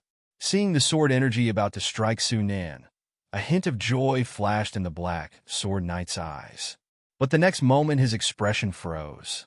In the astonished gazes of everyone present, the sword energy seemed to collide with something invisible, and with a hiss, it dissipated and vanished. The impact force rippled through the air, vaguely outlining the shape of a tower shield. The Black Sword Knight widened his eyes in shock. What in the world was that? Before he could recover, Su Nan had already raised his hand, holding a shimmering red gemstone between his extended index finger and thumb. Under the moonlight, the blue and green patterns on the gemstone surface flickered with a beautiful brilliance, exceptionally eye-catching. The next second, Su Nan threw the gemstone violently. Boom! Everyone seemed to hear a deafening thunderclap in their ears, and their vision was suddenly filled with a flash of lightning. Then, they saw the Black Sword Knight flying backwards like a broken kite, crashing into a towering tree tens of meters away with a bang. Crack! The tree trunk, thick enough to embrace by two people, snapped in half. The upper half collapsed with a roar, stirring up clouds of dust. When the dust settled, everyone stared fixedly, only to discover the Black Sword Knight lying motionless on the ground, his entire body blackened, unconscious. The surroundings were silent. Everyone's eyes were blank as they watched this scene, their mouths agape, unable to recover for a long time. Even Kay was stunned. Although he guessed Su Nan had a way to deal with the Black Sword Knight, he didn't expect it to be so swift and decisive and OV.LB/JNN. The Black Sword Knight didn't even get a chance to fight back before he was defeated and unconscious. That was a great night. Unknowingly, had Su Nan become so powerful? No. Kay suddenly realized it wasn't that Su Nan had grown stronger, but that he had never seen Su Nan fight with all his might from the beginning and had no idea of Su Nan's true strength. Even now, Su Nan clearly wasn't using his full power. What level had his true strength reached? Kay stared blankly at Su Nan. This younger brother he had watched grow up from childhood now gave him a sense of impenetrable mystery. Tap, tap. Urgent footsteps suddenly broke the silence in the courtyard. A large group of knights clad in armor charged into the courtyard, led by Jordan. "My lord, we've come to assist." "Where is the assassin?" Halfway through his sentence, Jordan's voice came to an abrupt halt. He widened his eyes, looking at the devastated courtyard, the unharmed people, and the Black Sword Knight lying unconscious not far away, blinking in confusion. Already dealt with? Kay, having recovered his composure, ordered the soldiers to clean up the battlefield and detain the Black Sword Knight. Once everything was in order, he went to Su Nan, his face grim. It was a killer sent by Owen. Su Nan nodded calmly. This was something he could guess without thinking. But how did he find this killer? Kay frowned. Organizations like assassin guilds did exist in this world, but they were all second-rate, let alone a great knight-level assassin. Even an assassin guild that could find a knight was considered a top-tier organization in the assassin world. At least Kay and Su Nan, both born into noble families, had never heard of any assassin guild with great knight-level members. Su Nan thought for a moment and said, "Owen certainly doesn't have the power to do that. Otherwise, he wouldn't have had to endure it until after our father died before tearing up the agreement." I guess it's most likely the connections of Duke Goldenrock. Kay's eyebrows twitched, and the more he thought about it, the more he agreed with Su Nan, his face growing even more solemn. He could still handle Owen, but if Duke Goldenrock interfered, then things would be troublesome. After all, the latter was the actual ruler of Goldenrock Province, with an army of tens of thousands. Blackstone City was just a slightly larger ant in his eyes. Seeing Kay's changing expression, Su Nan calmly said, "Don't worry, Duke Goldenrock didn't intervene directly before, which means he still cares about the rules between nobles. He wouldn't personally take action to seize the territory of his vassal. We just need to be wary of the killers he sends." Kay thought about it and realized this was true, a sigh of relief escaping his chest. Coming to his senses, seeing Su Nan's calm demeanor, he couldn't help but feel secretly ashamed. Even though he was the Lord, he was less calm than Su Nan when faced with problems. It seemed his temperament still needed to be honed. Little did he know, the reason Su Nan was so calm was that he didn't really care much about the territory. He had already survived the most difficult novice stage. Even if the territory was taken away, he would only lose a stable source of income. He could simply take Kay to the Rose-Thorn Duchy and lay low, waiting to return and eliminate his enemies after becoming a wizard. As for making money, he had countless ways. Of course, it would be even better if he could keep the territory. After all, having his own power base made it much easier to make money and gather resources. However, he wouldn't say these words to Kay. Not far away, Jordan was asking Brad about what had happened. After listening to Brad's account, Jordan couldn't help but widen his eyes and look around. A 10-meter-long lizard that could easily crush a great knight. This was too unbelievable. It was like listening to a knight's novel. Seeing Jordan's gaze darting around, Brad said impatiently, "Don't look for it. It's been said that the giant lizard can hide. Even a great knight couldn't detect its presence. How could you see it?" Jordan scratched his head, saying sheepishly, "I'm just curious. By the way, Lord Su Nan is too powerful. The giant lizard was only at the peak knight level before, and it's only been a few months since he captured it to train it. It can actually kill a great knight now, which is incredible." The surrounding knights all nodded in agreement. Who wouldn't say so? Every time they witnessed Lord Su Nan's fighting techniques, they felt like their worldviews were being refreshed. Thank goodness such a powerful person was on their side. If he were their enemy, just thinking about it would give them chills. To prevent chaos, Kay ordered the attack to be sealed off. After rooting out a few lurking spies, the inner castle quickly returned to its usual state, operating smoothly as usual. As for the Black Sword Knight, after being treated, he barely survived and was locked up in the dungeon to be interrogated. However, for 2 days in a row, they failed to extract any valuable information from him. That guy must have received anti-interrogation training. No matter what torture we use, he refuses to speak. In the council hall, Braid reported the results of the interrogation over the past 2 days. "I say, just crush his bones one by one. I don't believe he can endure it." Jordan sneered. Braid shook his head. "It's useless. He seems to have mastered some kind of technique that can isolate pain. He has no reaction when we torture him." "There's such a technique?" Jordan stared in shock. The other knights looked at each other upon hearing this. How could they interrogate him like this? Kay frowned, turned to Su Nan who was sitting beside him, and asked, "Su Nan, do you have any good ideas?" Su Nan nodded. "Let me interrogate him." Hearing that Su Nan seemed to have a way, everyone immediately cheered up. Led by Braid and Jordan, Su Nan arrived at the dungeon where the Black Sword Knight was imprisoned. Stepping into the cell, he saw the Black Sword Knight, his limbs tightly bound to iron pillars by chains, looking extremely miserable. His body still bore the burn marks left by the lightning rune gem, and after 2 days of torture, there was hardly a piece of intact flesh left on his entire body. Yet even so, he still didn't seem to have any pain in his expression. Seeing Su Nan come in, his face changed slightly, followed by a disdainful sneer. "Don't waste your efforts. You won't get any information from me. If you have the guts, kill me," Su Nan said calmly. "If you really want to die, there are plenty of ways to commit suicide. Why do you still cling to life?" This remark obviously hit the Black Sword Knight's sore spot. His eyes twitched violently, and he snorted coldly without speaking. Su Nan didn't care, his face calm as he walked up to the Black Sword Knight. "Since torture doesn't work on you, then let you speak yourself."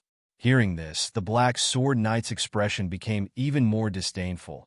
He was about to scoff at the other party, but the moment he met Su Nan's gaze, his entire body trembled violently, as if the other party's eyes were like a deep, dark abyss.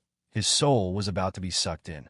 In just a few seconds, the Black Sword Knight's face became dull, his eyes unfocused, as if he was sleepwalking. "Name?" Su Nan spoke slowly. "Uri Elric."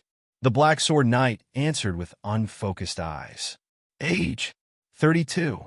Braid and Jordan, who were following behind Su Nan, were dumbfounded. "What's going on? How come this guy suddenly became so obedient, answering whatever he was asked?"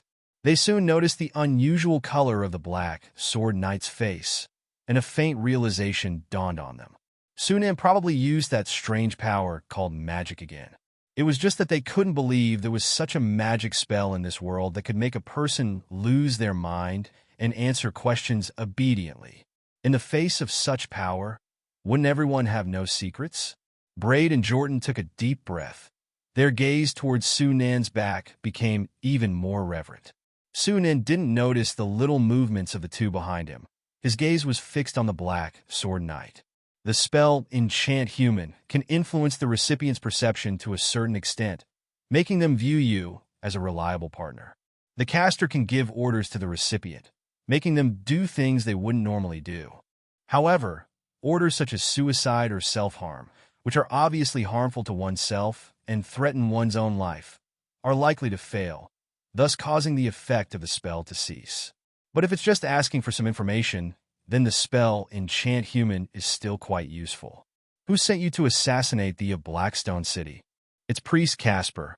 "Priest?" Su Nan raised an eyebrow. "Your origins?" "We belong to the Starfire sect.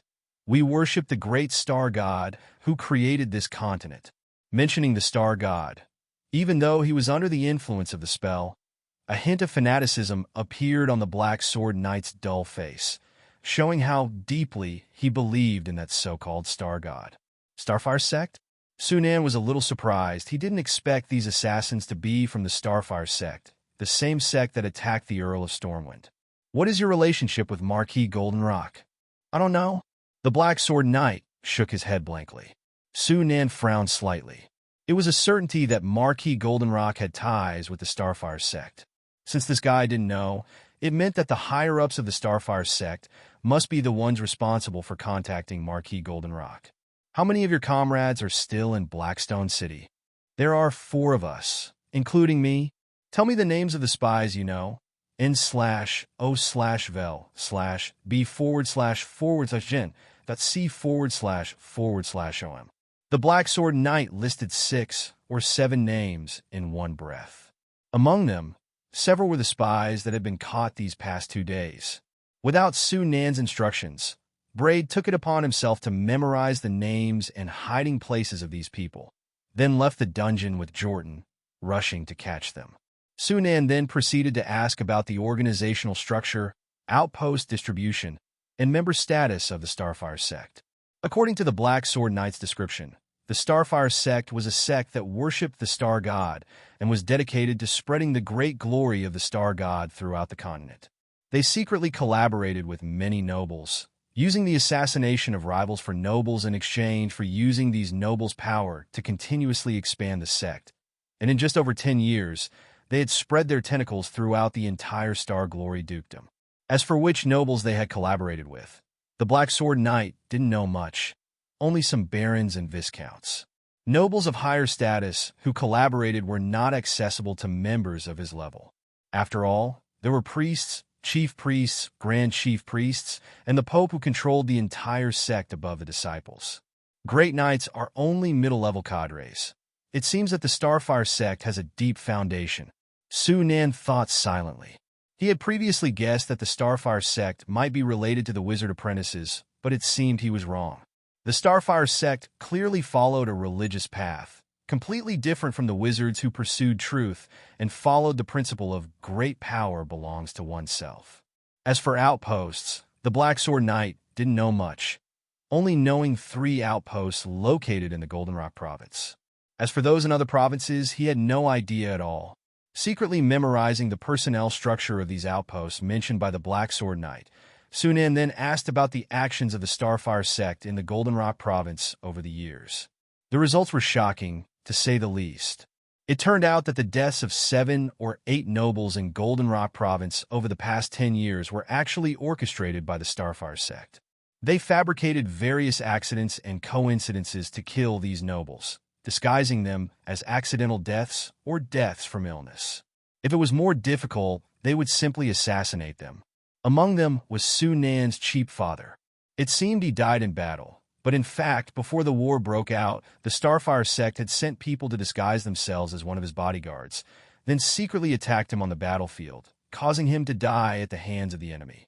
Although the Black Sword Knight didn't know the real purpose behind these assassinations, Sunan could guess with his toes that the mastermind behind it was definitely Marquis Goldenrock.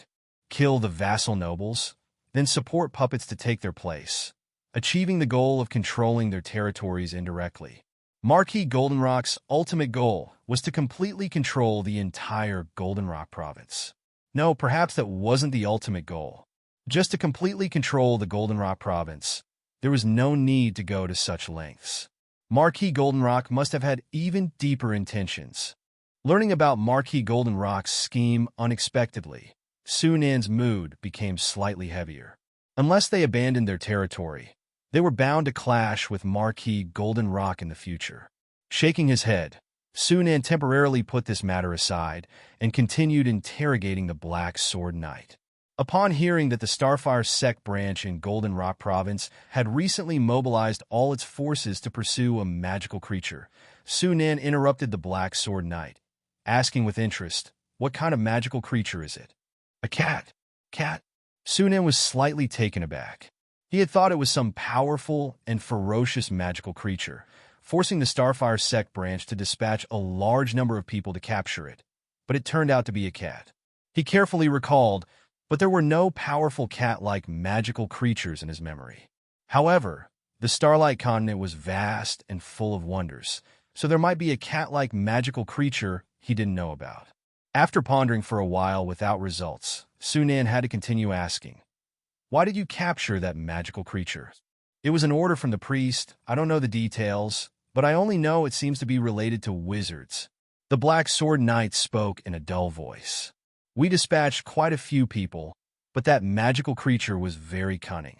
It wasn't until I came to Blackstone City to carry out the assassination mission that I heard that no one in the sect had captured it. Magical creatures related to wizards, could it be a magical companion?" Sunan pondered. But according to the Black Sword Knight, they had been pursuing the magical creature for a long time, and no one had stopped them. This meant that the magical creature was likely ownerless, and it didn't seem like a magical companion. Out of curiosity, Sunan asked about the details of the incident several times, until he was sure he couldn't ask anything useful. Then he lifted the spell. Regaining his senses from the stupor, the Black Sword Knight showed a shocked and bewildered expression. "What did you do to me?" The charm spell didn't erase the subject's memory. The Black Sword Knight clearly remembered answering Sunan's questions, which made him shudder and unable to understand how he could have become that way. Sunan didn't even bother to explain. He didn't even glance at the Black Sword Knight and turned to leave the prison, leaving the pale-faced Black Sword Knight in the cell, questioning his existence.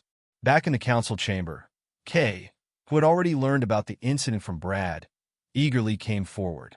"Did that guy say anything else?" Sunan didn't hide anything and told him everything about the Starfire sect.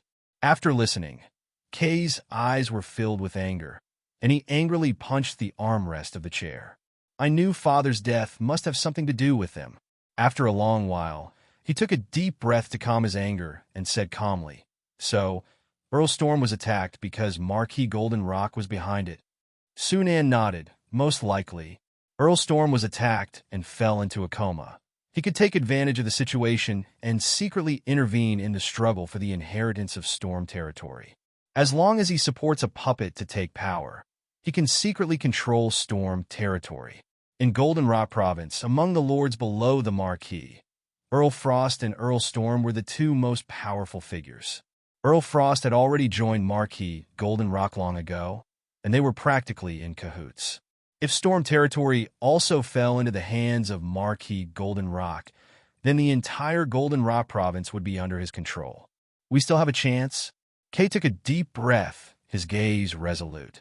News from Storm territory has shown that the sons of Earl Storm haven't been able to decide who will win.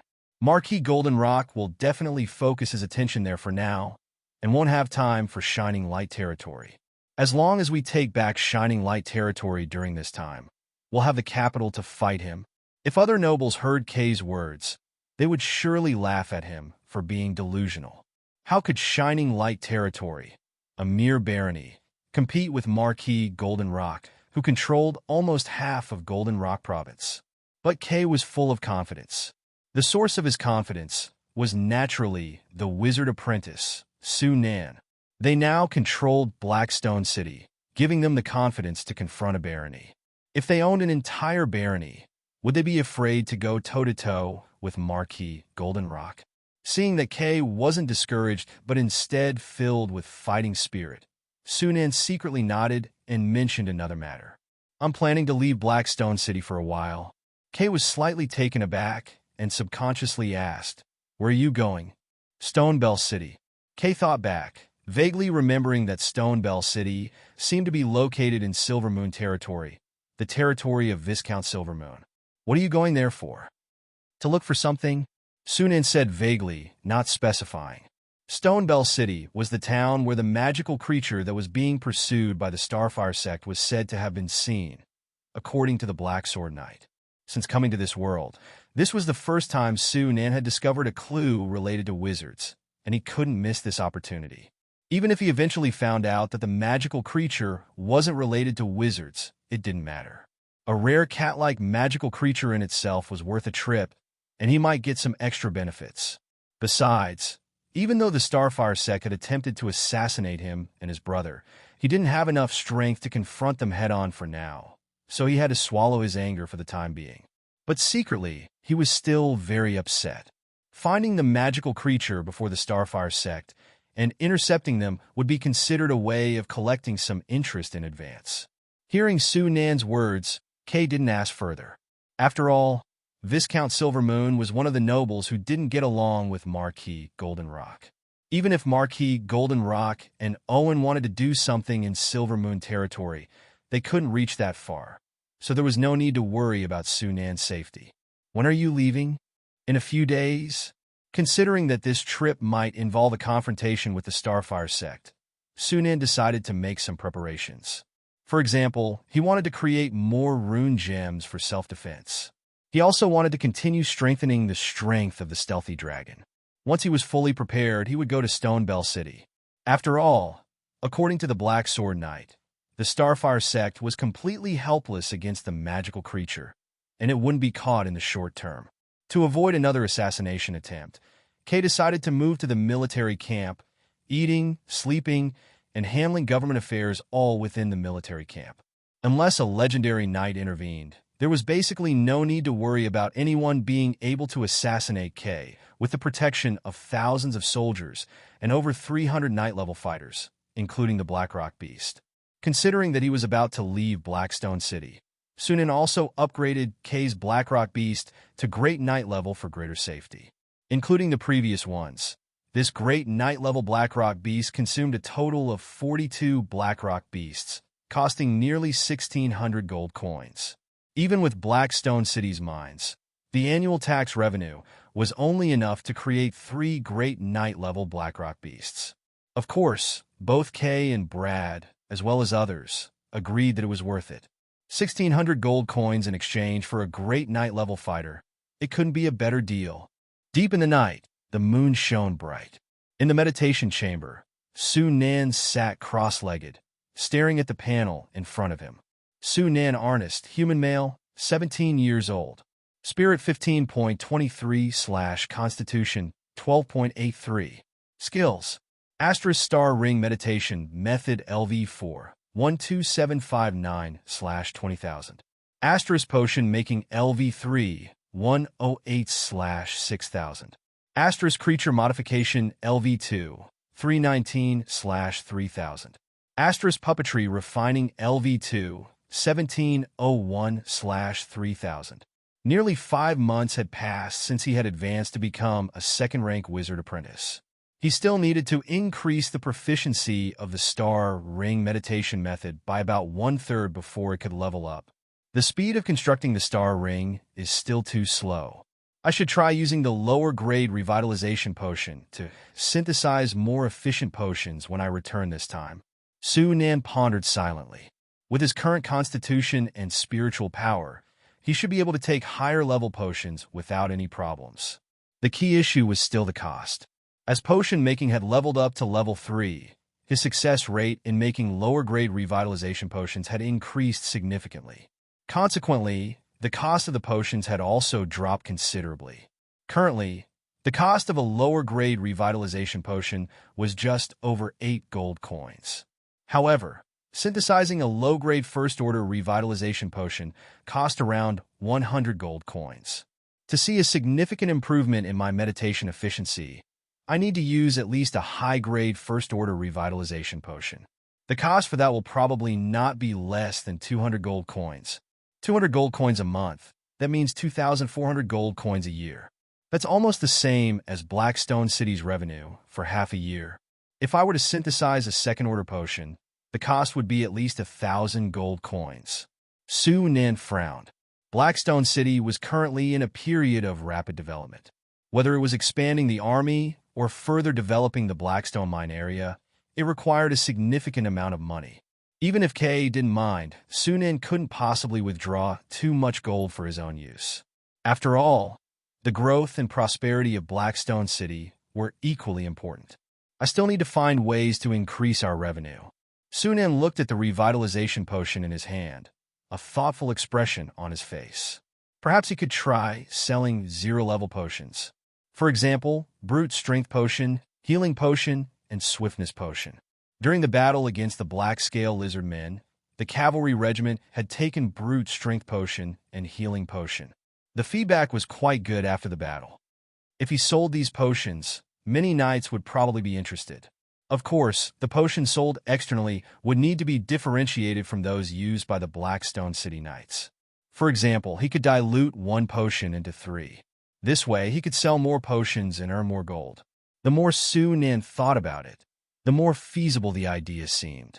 He decided to make a batch of potions before leaving and give them to the Firefox Trading Company to test the waters. If the response was good enough, he could expand the scale after returning. As long as this trade route was established, he wouldn't have to worry about the cost of materials for synthesizing high-grade revitalization potions anymore. That's it. Su Nan's spirit lifted slightly. He got up and walked outside. The gloomy night shrouded the entire courtyard, seemingly silent.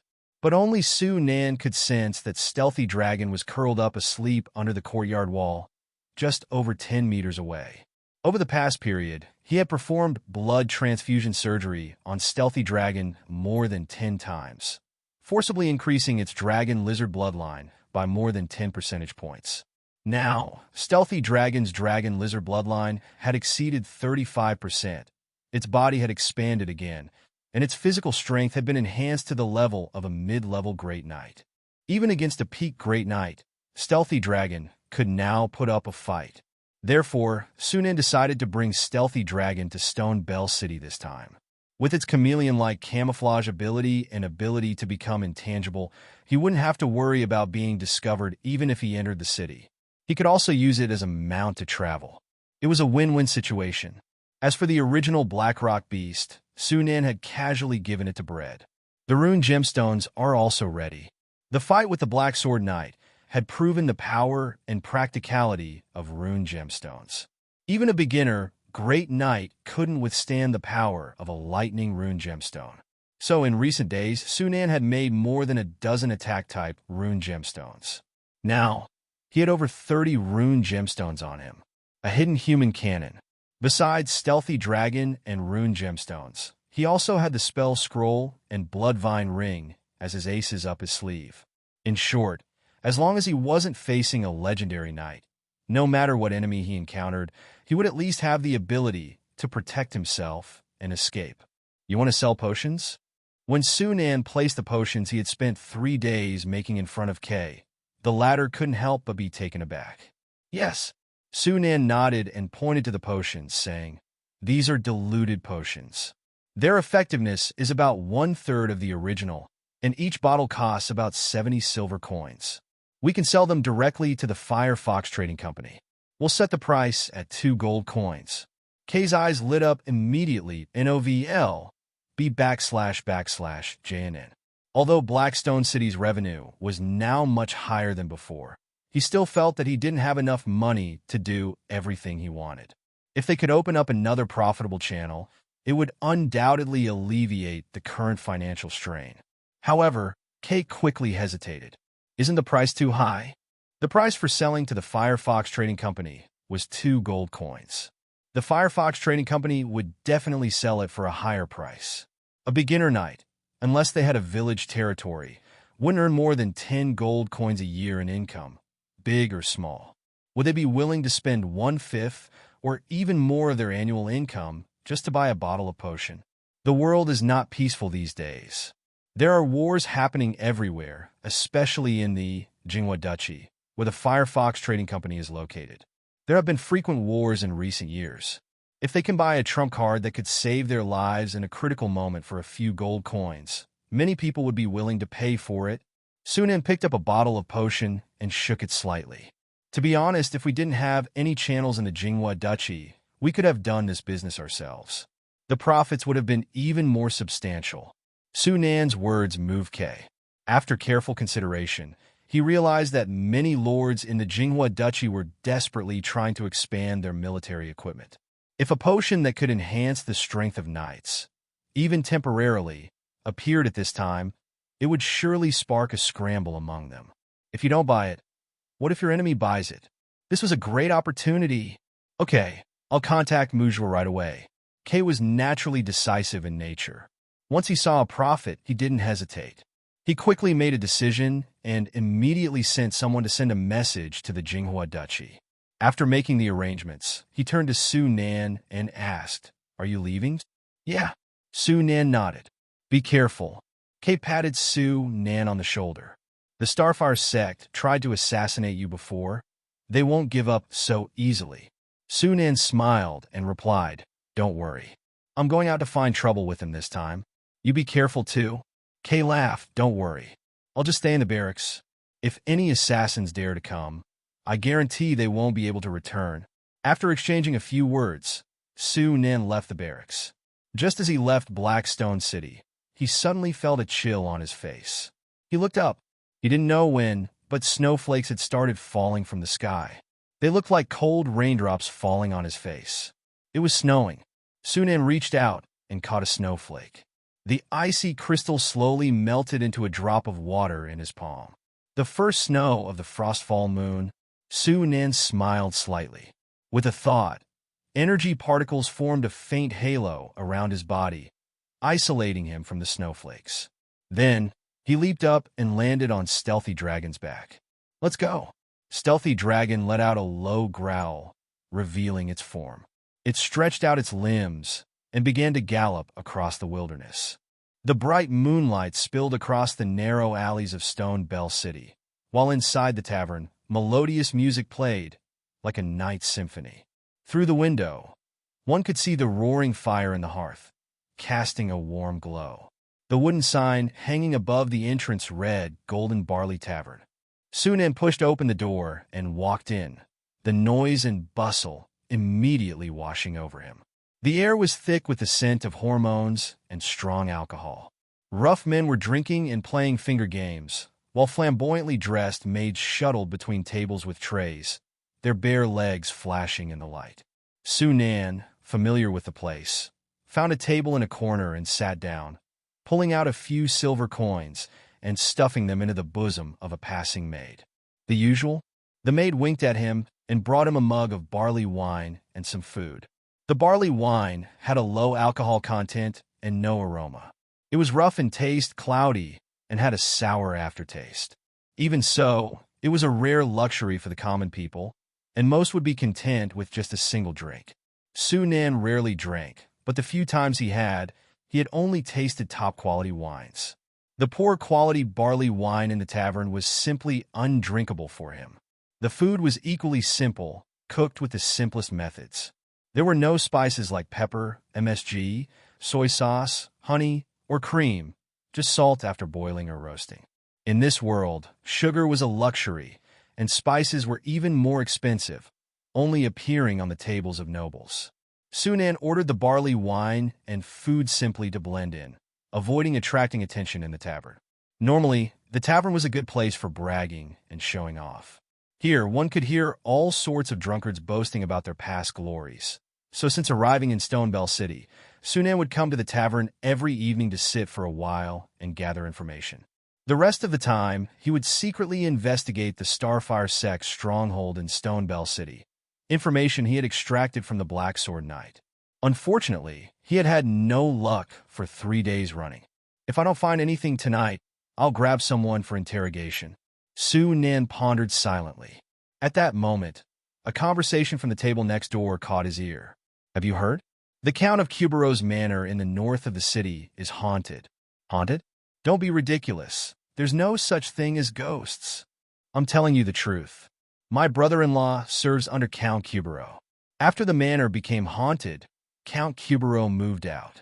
He sent in a few knights, but they never came back after a few days. The whole manor is now sealed off.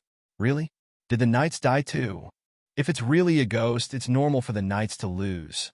Speaking of which, is it a male or female ghost? What, Lance, you're interested in a female ghost? Hey, if she's pretty, it's not a bad thing. A group of people roared with laughter, the topic quickly shifting to women and their lower halves. Su Nan, sitting nearby, showed a thoughtful expression. To say that ghosts exist, they indeed do. The most common type is the illusion. Generally, those who died prematurely are most likely to turn into illusory figures. Phantoms have the same appearance as they did in life, and in most cases, they have visible traces of the violence they suffered at the time of death. However, illusory figures are very low in terms of harmfulness. Even if they possess a human being, they only make the person feel a chill. Normal humans also have difficulty seeing illusory figures. In addition, illusory figures cannot be exposed to sunlight. They will become weak and powerless in the sun, and they will dissipate in a short time. Even without sunlight, illusory figures generally do not survive for long in the material world. If illusory figures are considered harmless, then vengeful spirits are the truly deadly type of ghost. Vengeful spirits usually harbor extremely strong hatred in their lives, to the point that they cannot rest even after death, transforming into undead beings who only want revenge. Mature vengeful spirits can absorb the energy of humans through contact or control humans with weak willpower through mental hypnosis.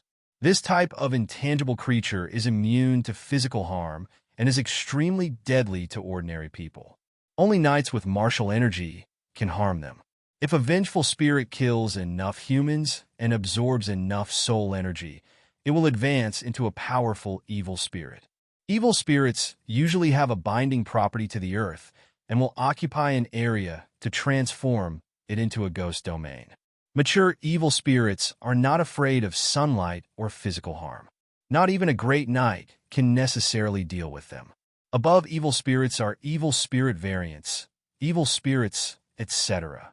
Among them, evil spirits are a terrifying existence that can bring ruin to a nation. The appearance of each evil spirit is often accompanied by the demise of a country. Judging from the words of those drunkards just now, if the Count of Cubero's manor is truly haunted, it is most likely the work of an evil spirit. An evil spirit? Su Nan felt a slight flutter in his heart. Evil spirits are good material for making soul crystals. If he could get his hands on a soul crystal, he could create a puppet more powerful than the Blackrock Beast. Forget it. I should focus on the Starfire sect for now, and I'll investigate the evil spirit later. After listening for a while longer, Sunan got up and walked towards the second floor. The Golden Barley Tavern also provided accommodation services, and he had been staying in the tavern's rooms these past few days. Not far away, several female maids were whispering as they watched Sunan go upstairs. I bet he's a nobleman. He's got more charisma than the young Master Elwyn I met before, and he's even more handsome. How can young Master Elwyn compare? Yesterday, I accidentally bumped into his arm. Wow, those muscles were so strong. He doesn't look like a strong guy, but he's got such a great physique. Are you getting hot for him? Ugh, I don't believe you're not attracted to him.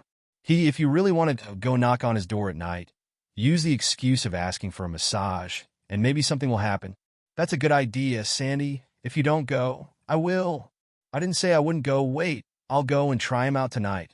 A group of maids were laughing and joking, attracting fiery stares from many of the patrons. NOVLB /JNN. Late at night, Sandy, specially changed into a shorter maidservant's dress, lowered her neckline, and came to the door of Sunan's room knocking. Knock, knock. There was no answer. Sir, do you require a massage? Sandy knocked a few more times, but still no answer. Is he asleep? Sandy was instantly discouraged. At that moment, the door next to her creaked open, and a man poked his head out. Seeing Sandy, a lecherous smile spread across his face. You guys have massage services at the tavern? Give me one too. Sandy looked at the man's face, full of rough flesh, and said impassively, Sorry, the tavern doesn't have that kind of service. But I just heard. You heard wrong. Before the man could respond, Sandy turned and left without looking back. At that moment, Sunan's room was already empty. Late night, the deep, dark night enveloped the entire alley. Standing in the shadows, Sunan watched the brightly lit mansion in the distance. This seemingly ordinary residence, which looked somewhat unremarkable compared to the numerous opulent noble mansions in Shizhong City, was one of the Starfire sect's strongholds in Jinyan province. After arriving in Shizhong City, Sunan had been lurking in the area for 3 days, tailing numerous people entering and leaving. Unfortunately, he found none of them related to the pursuit of magical creatures. He didn't plan to waste too much time here, so he decided to grab someone for questioning tonight. He didn't have to wait long for a suitable target to appear. A man clad in a thick cloak emerged from the mansion. After discreetly scanning his surroundings, he hurried into the night. Sunan didn't follow immediately. He patiently waited for a while before casually walking out of the alley towards the direction the man had left. Yinlong had already followed ahead, and with it, he didn't have to worry about losing his target. This distance wouldn't raise any suspicion in the target's mind. Following the man from afar, winding his way through the streets for about half an hour, Yinlong transmitted the information that the target had stopped. Sunan immediately quickened his pace. Before long, he reached Yinlong's location. What's this guy doing here? Sunan raised an eyebrow, gazing at the residential building in front of him. This was just a regular house located in a civilian residential area. Why would a Starfire sect member be here in the middle of the night? Signaling Yinlong to stay put and keep watch, Sunan quickly cast a layer of wind energy particles around himself. Then his body effortlessly vaulted over the wall, landing silently on the ground in the courtyard. As soon as he landed, his powerful perception caught the sound coming from the room, and a strange expression spread across his face. My heart, my dear, I miss you so much. I miss you too, my love, honey. That old fool Kubero has been so preoccupied with his estate lately. He hasn't had time for me. We'll have plenty of time to meet now. That's fantastic. Now, let me taste the flavor of Lord Kubero's wife. Then followed a series of suggestive and passionate noises. Sunan couldn't help but feel a pang of pity for the unseen Lord Kubero. It was bad enough that he had to deal with a wicked spirit, but his wife was also cheating on him. Poor guy. Shaking his head, Sunan stopped trying to hide his presence and strode towards the room. He had already sensed that there were no other life forms in the entire house besides the two inside.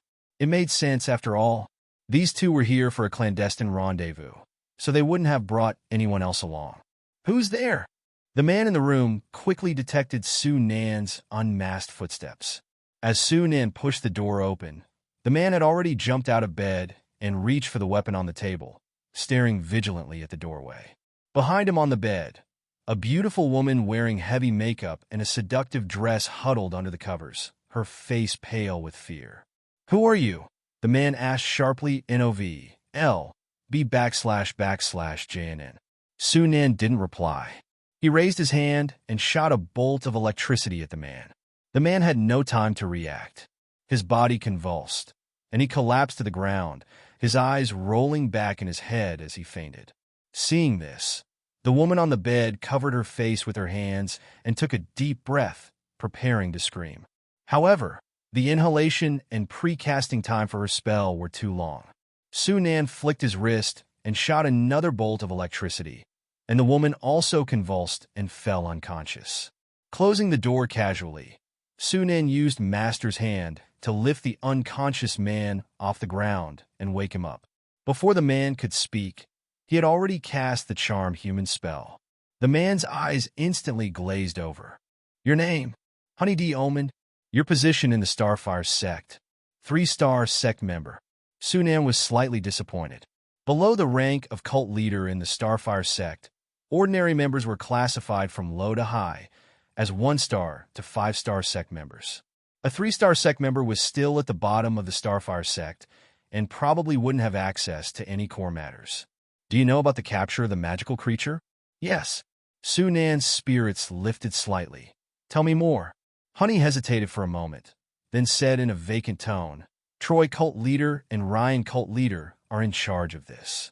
They go out almost every day, but they haven't been able to catch the magical creature yet. The high priest is very angry about it. They go out every day? Then why haven't I seen anyone coming in or out of the mansion? Those people use an underground passage to enter and exit the mansion." Su Nan slapped his forehead, feeling a wave of helplessness. It made sense after all. This was a secret stronghold, so the Starfire sect members wouldn't walk in and out through the main entrance frequently. Otherwise, someone would have noticed something amiss. It was normal for a stronghold to have an underground passage. He had been trapped in a blind spot and hadn't thought of this. "I lack experience." Su Nan chuckled wryly to himself, then continued asking, "Where do those people who are capturing the magical creature usually go?" "North of the city." Honey said blankly, "I don't know why, but the magical creature's range of activity has been limited to the north of the city, so Troy cult leader and the others have been searching there." Su Nan understood. It seemed like his search scope would be shifted to the north of the city. Even though he now knew the Starfire sect stronghold had an underground passage, he had no idea where it led.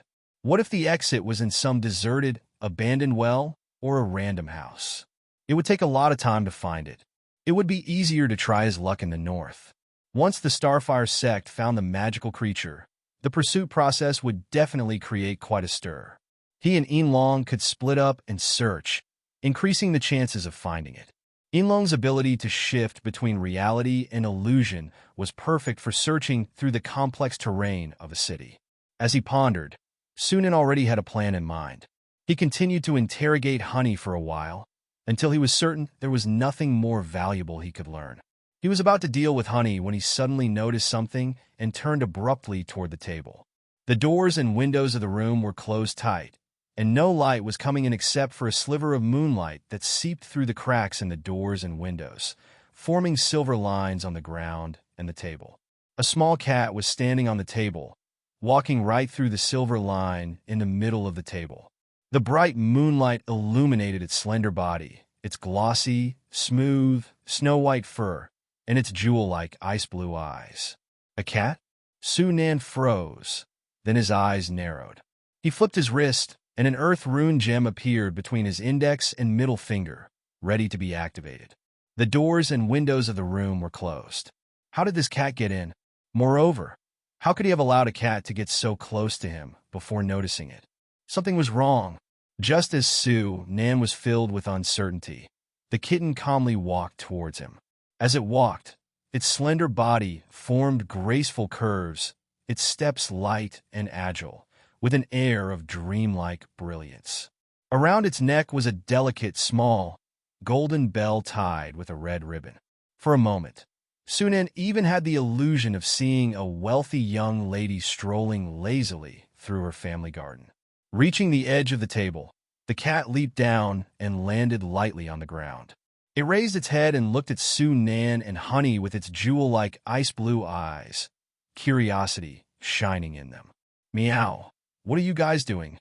By this point, Sunan had realized that the strange cat in front of him was most likely the magical creature that the Starfire sect had been pursuing. However, the cat's sudden words still took him by surprise. Among magical creatures, there were some whose intelligence was comparable to humans, even surpassing them. But this didn't mean that these magical creatures could communicate with humans normally. Take the stealthy dragon, for example. As its life level increased, one day its intelligence would reach a level comparable to humans, or even higher. However, it still wouldn't speak the human language, only lizard tongue. Maybe after awakening its dragon bloodline, it would naturally master dragon language. But unless someone patiently taught it to learn the human language, it was almost impossible for a stealthy dragon to speak human words. Therefore, seeing a cat speak human words, Sunan was still quite surprised. Teaching a cat to master the human language wasn't an easy task. Meow. Why aren't you paying attention to me? Seeing Sunan staring at her in silence, the little cat asked again in a serious tone. Its voice was childish, like that of a 7- or 8-year-old girl, and it sounded as pleasant and clear as flowing mountain spring water. Coming back to his senses, Sunan said calmly, "Sorry, I was so captivated by how beautiful you are, I got a bit lost in thought." Meow, really? Thank you for the compliment.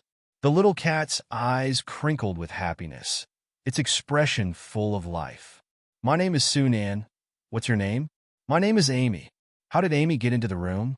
Just like this. Amy gracefully leaped forward, disappearing into thin air. When she reappeared, she was on the other side of the room, several meters away. Spatial teleportation. Sunan's eyes widened in shock.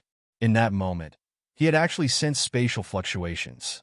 This strange little cat actually possessed the rare ability of spatial teleportation. Sunan finally understood why the Starfire sect couldn't catch this little cat. While the stealthy dragon's ability to shift between reality and illusion could also allow it to traverse the void, the distance it could travel ultimately depended on its own speed. But spatial teleportation could instantly move within a certain range, regardless of distance or obstacles. The range could be hundreds of meters at the least and several kilometers at the most. For a knight, this ability was practically an unbeatable bug.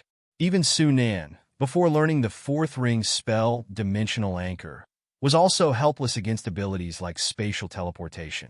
A cat that possessed spatial teleportation and could speak human words. What kind of creature was this little thing? Sunan became even more curious. Amy didn't seem to know how to refuse. She answered all his questions, even those involving her own abilities, without any hesitation. There was a kind of innocent beauty in her intelligence. Sunan simply crouched down, trying to show a gentle expression, and continued to ask, "Amy, why did you come here?" Amy jumped up and landed back in front of Sunan. "Meow. I sensed energy particle fluctuations here, so I came to take a look." As she spoke, Amy carefully examined Sunan, her eyes widening slightly. "You have very strong energy particles. You're a wizard apprentice, Meow." Sunan raised an eyebrow. "You know about wizard apprentices?" "Of course, my master told me. My master is a very powerful wizard." The little cat held her head high, her voice filled with a strong sense of pride. "What's your master's name?" Although it felt very strange to be talking to a cat, Sunan patiently asked. "My master's name is Master." Amy tilted her head in confusion. "Where's your master?" "Master." Amy's mood suddenly dropped.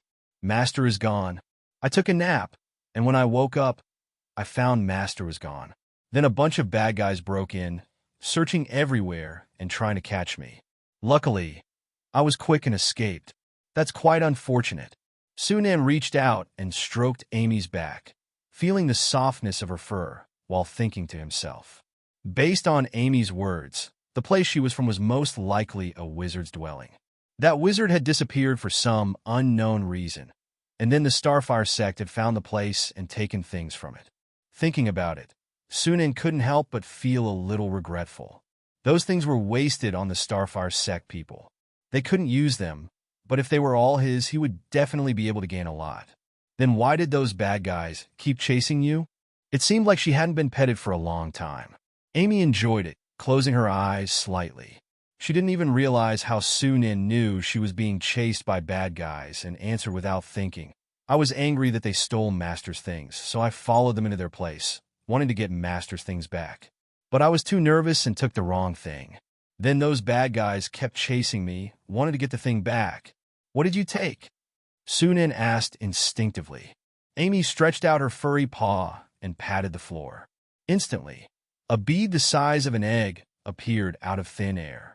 Sunan keenly sensed that the moment the bead appeared, the golden bell hanging around Amy's neck emitted extremely subtle energy particle fluctuations. Clearly, that wasn't an ordinary bell, but a spatial magic item. Sunan couldn't help but sigh. As a second-rank wizard apprentice, he still didn't have any spatial magic items. Compared to this cat, he was doing worse. And the more he thought about it, the more curious he became about Amy's master. Someone who could nurture a magical creature like Amy couldn't be weak. Maybe they were a powerful, official wizard. It was just unknown how they had managed to advance to the level of a wizard on the current Starlight continent. While thinking, Sunan looked at the bead. Upon closer inspection, he realized it wasn't a bead, but a translucent, yellowish amber, perfectly round and smooth. Inside, there was a drop of blood. Can I take a look? Sunan pointed at the amber and asked Amy. Amy nodded readily. No problem, but be careful, Meow. This thing is a bit strange. Sunan nodded and coated his palm with a layer of energy particles before carefully picking up the amber. N/O/vel/B//and.C//om. After pausing for a moment, confirming that there were no abnormalities, Sunan quickly put the amber into the magic cube, using his body as a shield, and then checked the information. At first glance, he was surprised. Divine Blood Amber. Divine Blood content 0.05 milliliters. Carrying it can increase the attraction to energy particles, but it has a certain degree of mental pollution. Long-term, close contact can lead to changes in thinking and cognition, causing a strong, fanatical belief in the source of the divine blood. Divine blood! Sunan couldn't believe the blood inside the amber was this. After all, the Starlight continent thousands of years ago was a territory for wizards. It was impossible for any god to enter the Starlight continent and seek their own demise. Logically, there should be no divine blood. Did some god from another world enter the Starlight continent and spread their faith in the 1,000 years since the wizards left? Sunan couldn't help but think of the star god worshipped by the Starfire sect. He originally thought that the star god was just a fabrication made up by the higher-ups of the Starfire sect to deceive the lower-ranking members, but it seems that this is not the case. But if the star god really exists, why don't the members of the Starfire sect have even a single divine technique, and their combat methods are all based on the native night techniques? Or perhaps this divine blood is actually just a material collected by a wizard thousands of years ago, left behind until now. After frowning and thinking for a while, unable to figure it out, Sunan shook his head and temporarily put this matter aside, turning his attention back to the divine blood amber in his hand. After hesitating for a moment, he dispelled the energy particles in his palm and let his skin touch the divine blood amber. In an instant, his mind became a little dazed, and he seemed to hear a vague murmur in his ear. In his vision, a majestic and magnificent hall seemed to appear, with a towering figure whose face was obscured, sitting high on a divine throne, and countless devotees kneeling below, their expressions fervent. Countless prayers and praises echoed in his mind, speaking of the greatness and omnipotence of the god. Sunan frowned, using energy particles to isolate the divine blood amber, and the voices in his ears and the visions in his mind disappeared. This is what's called mental pollution. Sunan's expression was somewhat solemn. Even his spiritual power couldn't resist the mental pollution. If it were someone else, even a knight, they would be easily transformed into a fanatic if they were exposed to this kind of mental pollution for a long time. But mental pollution is terrifying, but it also has benefits.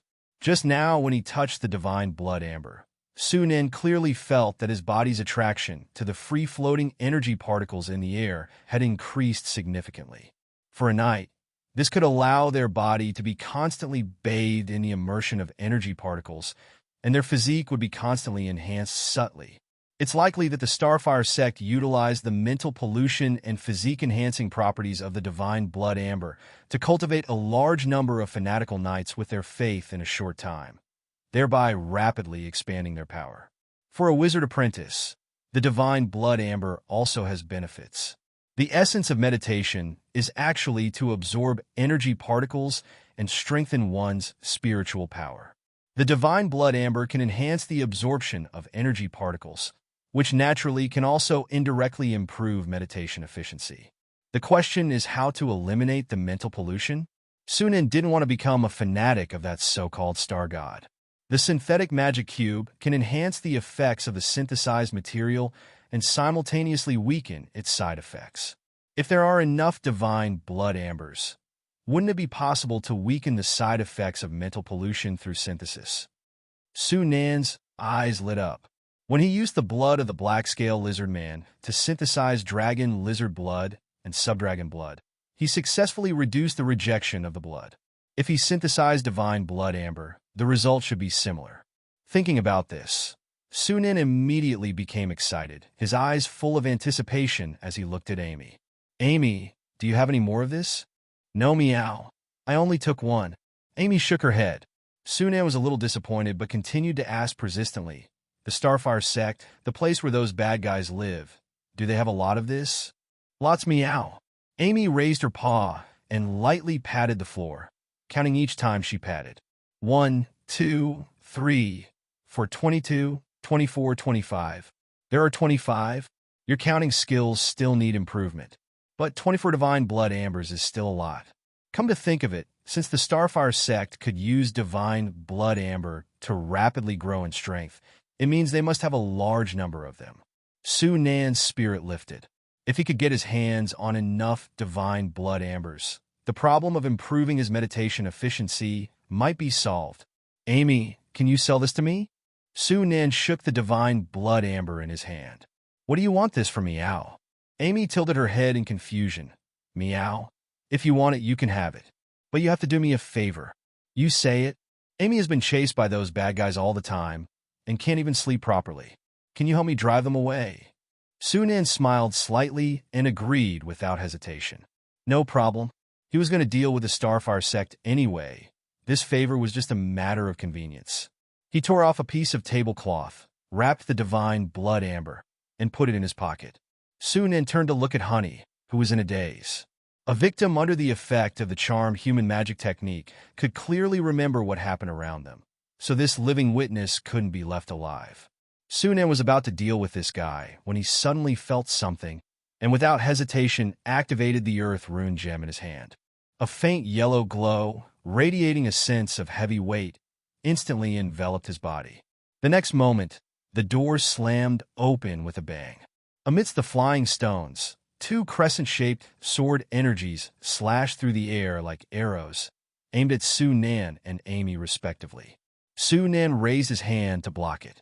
The sword energy hit his palm with a bang, and after a moment of stalemate, it suddenly burst open.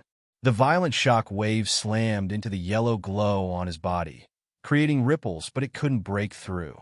On the other side, as soon as the sword energy struck, Amy had already used spatial teleportation to transfer to an unknown location. Sizzle! The roar of breaking through the air exploded. Two more sword energies struck, this time targeting Su-Nin and the unconscious noblewoman on the bed. The latter was torn into a bloody mist by the sword energy without any resistance. Su-Nin was prepared this time. His figure flashed and easily avoided the sword energy. He squinted his eyes and looked outside. Both attacks were so precise. Can they sense the location of the people in the room? His eyes flashed. Su-Nin casually snapped Honey's neck, then flashed out of the room, passing through the courtyard and reaching the street outside. More than 20 people, cloaked and armored, had already surrounded the house. At the head were two tall and burly men whose bodies shone faintly in the moonlight. "Great nights. Meow. It's you bad guys again." Amy appeared on the rooftop more than 10 meters away, angrily staring at the Starfire sect members. Sunan immediately understood that these people should be the Starfire sect members who had been chasing Amy. The two great knights at the head were probably the Troy cultist and Ryan cultist that Honey mentioned. Troy and Ryan ignored Amy's words and stared at Sunan with wary eyes. "Who are you?" Sunan's face was covered by a layer of yellow glow, making it impossible to see his features. However, the fact that he easily blocked two sword energy attacks made Troy and Ryan not underestimate him. The divine blood is on him. At this time, Ryan took out a statue and took a look. His face suddenly changed, and his sharp eyes shot at Sunan like swords. Troy's face also turned cold. He pointed his sword at Sunan and shouted, "Hand it over." Sunan didn't waste any words. He raised his hand and shot out a beam of lightning. Troy and Ryan quickly dodged, but the Starfire sect members behind them didn't have such fast reactions or speed, and were instantly turned into charcoal by the lightning. "Wizard!" Seeing their charred subordinates, Troy and Ryan both changed color. When they looked at Sunan again, their eyes were filled with a sense of imminent danger. The two of them decisively gave orders at the same time. "Kill him!" The battle erupted in an instant. However, it wasn't quite as the Starfire sect members had anticipated. It was they who were attacked first. Almost the moment Troy's words left his mouth, two Starfire sect members let out blood-curdling screams, their bodies splitting apart into several pieces in midair, as if they had been ripped apart by a ferocious beast's claws. "What the hell?" An incredulous thought flashed through the minds of all the Starfire sect members. Before they could comprehend what was happening, two more of their companions were flung into the air with a bang, their bodies contorting into bizarre and unnatural angles. Gruesome, bone-breaking sounds emanated from within them, and after landing, they only twitched once before lying still. Troy finally realized what was happening, shouting in a mix of shock and anger, "Something's hidden nearby. Be on your guard." However, these words did little besides instill fear in his subordinates. They had no idea where the hidden enemy was, nor how to defend against or attack it. They could only watch helplessly as their comrades were torn apart, their bones shattered, their bodies contorted, their agonizing cries echoing into the night. In a mere 3 or 4 breaths, more than 10 Starfire sect members had been killed. The rest were pale, trembling with fear. "Damn it!" Troy gritted his teeth, watching this scene unfold. He spun around and charged towards Sunan. "Take out that guy first." Ryan had also finally realized that this bizarre situation was definitely Sunan's doing. "Let's kill this guy first." Facing the two men charging towards him with murderous intent, Sunan remained calm and collected. Without hesitation, he hurled a rune gem. With a whoosh, the gem erupted with a blazing red light in midair, transforming into a raging wave of flames that engulfed Ryan. Ryan's martial energy shield lasted less than a breath before shattering, followed by the flames engulfing his entire body, instantly turning him into a towering pillar of fire. "Aya!" Amidst his heart-wrenching screams, the great knight was quickly incinerated into ash. Troy on the other side watched, his scalp tingling, his body chilled to the bone. While Ryan wasn't as strong as him, he was still a junior great knight. Yet he was instantly killed in a single encounter. The mysterious individual's methods were terrifying. Seeing Sunan's gaze turn towards him, a sense of fear, as if his heartstrings had been tightened, suddenly surged within Troy. He turned on his heel and fled. He had figured it out. This person was simply not someone they could handle. Even if they threw their lives at him, they wouldn't be able to defeat him. To retrieve the divine blood potion, they had to return and seek the help of the priest. However, upon turning around, Troy was horrified to find that his entire force had been wiped out, the ground littered with severed limbs and bodies, blood staining the scene in a gruesome sight. Moreover, the surrounding area was empty, and the monstrous figure was still nowhere to be seen. An ominous feeling suddenly crept into Troy's heart. Sure enough, the next instant, a powerful and heavy force struck him from the side, crashing down on him like a tidal wave. Boom! Troy was sent flying like a cannonball, landing 100 meters away, spitting out a mouthful of blood mixed with flesh. Ignoring the throbbing pain, he roared as he scrambled to his feet, quickly dashing forward. However, something was even faster than him. A streak of lightning. A streak of lightning that tore through the night sky, traversing over 100 meters in the blink of an eye, striking his back. Crackle! Countless electric arcs exploded, engulfing Troy's entire body in an instant. When the blinding electric light faded, Troy was lying motionless, charred and lifeless. From afar, Sunan calmly withdrew his hand. Against great night-level enemies, both zero-ring spells and simple control of energy particles were quite limited in effectiveness. The true combat methods he could pull out were the rune gems. A single rune gem was enough to instantly kill a junior Great Knight. If the cost weren't so high, Sunan would have considered rune gems as his regular combat methods, and OVL be // Janin. Meow, Sunan, you're so awesome. Amy materialized out of thin air at Sunan's feet, gazing at him with admiration. So many bad guys, all gone with a swoosh. So cool. By the way, was that big guy who could hide your pet? Amy asked curiously. Sunan was surprised. You can see the stealthy dragon? Yeah. Amy nodded vigorously. Master said my perception is very sharp, and I can see many things others can't. Something like the true sight ability, Sunan mused. Realizing he had been discovered, the stealthy dragon no longer concealed himself, revealing his form and looking Amy up and down with wide eyes.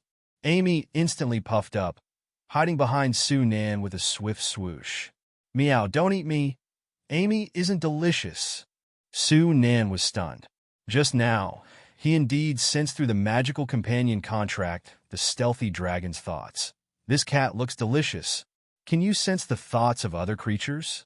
Amy huddled behind Sunan and said, Not meow, but I can sense other people's malice towards me. He actually has this ability? Sunan suddenly realized. He had previously thought Amy was too naive and innocent, approaching a stranger with no reservations and answering every question. Now it seemed that because he sensed no malice from Sunan, Amy had no guard at all. Sunan couldn't help but feel a sense of relief. Fortunately, when he saw the divine blood crystal and the space-type magical item that looked like a bell, he hadn't felt any greed. Otherwise, Amy would have probably run away by now. However, this little cat is too multi-talented. Space warping, true sight-like abilities, and now add to that a malice detection ability, the number of quasi-magical abilities he possesses is really quite a lot. Moreover, who knows if he has even more quasi-magical abilities. After pondering for a while, Sunan walked over to Ryan's corpse and searched him, finding a statue on his person. Ryan had used this statue to deduce that the divine blood crystal was on Sunan. Perhaps the reason why those people were able to accurately determine his location in the room was also due to this statue. The moment he held the statue, Sunan heard the familiar murmuring sound again. Suppressing the mental pollution, he examined it carefully. But this didn't seem like a magical item. He couldn't figure out how to use it based on its enchanted runes. After studying it for a long time, he still couldn't figure anything out. With no choice, Sunan crushed the statue, and inside, he found a divine blood crystal. Now I have two. Sunan happily placed both divine blood crystals into the cube, then looked at the synthesis interface. Divine blood crystal, divine blood content, 0.1 milliliter. Carrying it on your person can increase your attraction to energy particles, but it has a certain level of mental pollution. Long-term close contact can cause changes in thought and cognition, leading to a fanatical devotion to the source of the divine blood. After synthesis, the words fanatical devotion in the description of the divine blood crystal were missing the word intense. This confirms Sunan's earlier guess. Synthesis could indeed reduce the side effects. Next, I just need to find enough divine blood crystals, and I can synthesize an item that greatly increases my meditation efficiency. A joyful smile spread across Sunan's face.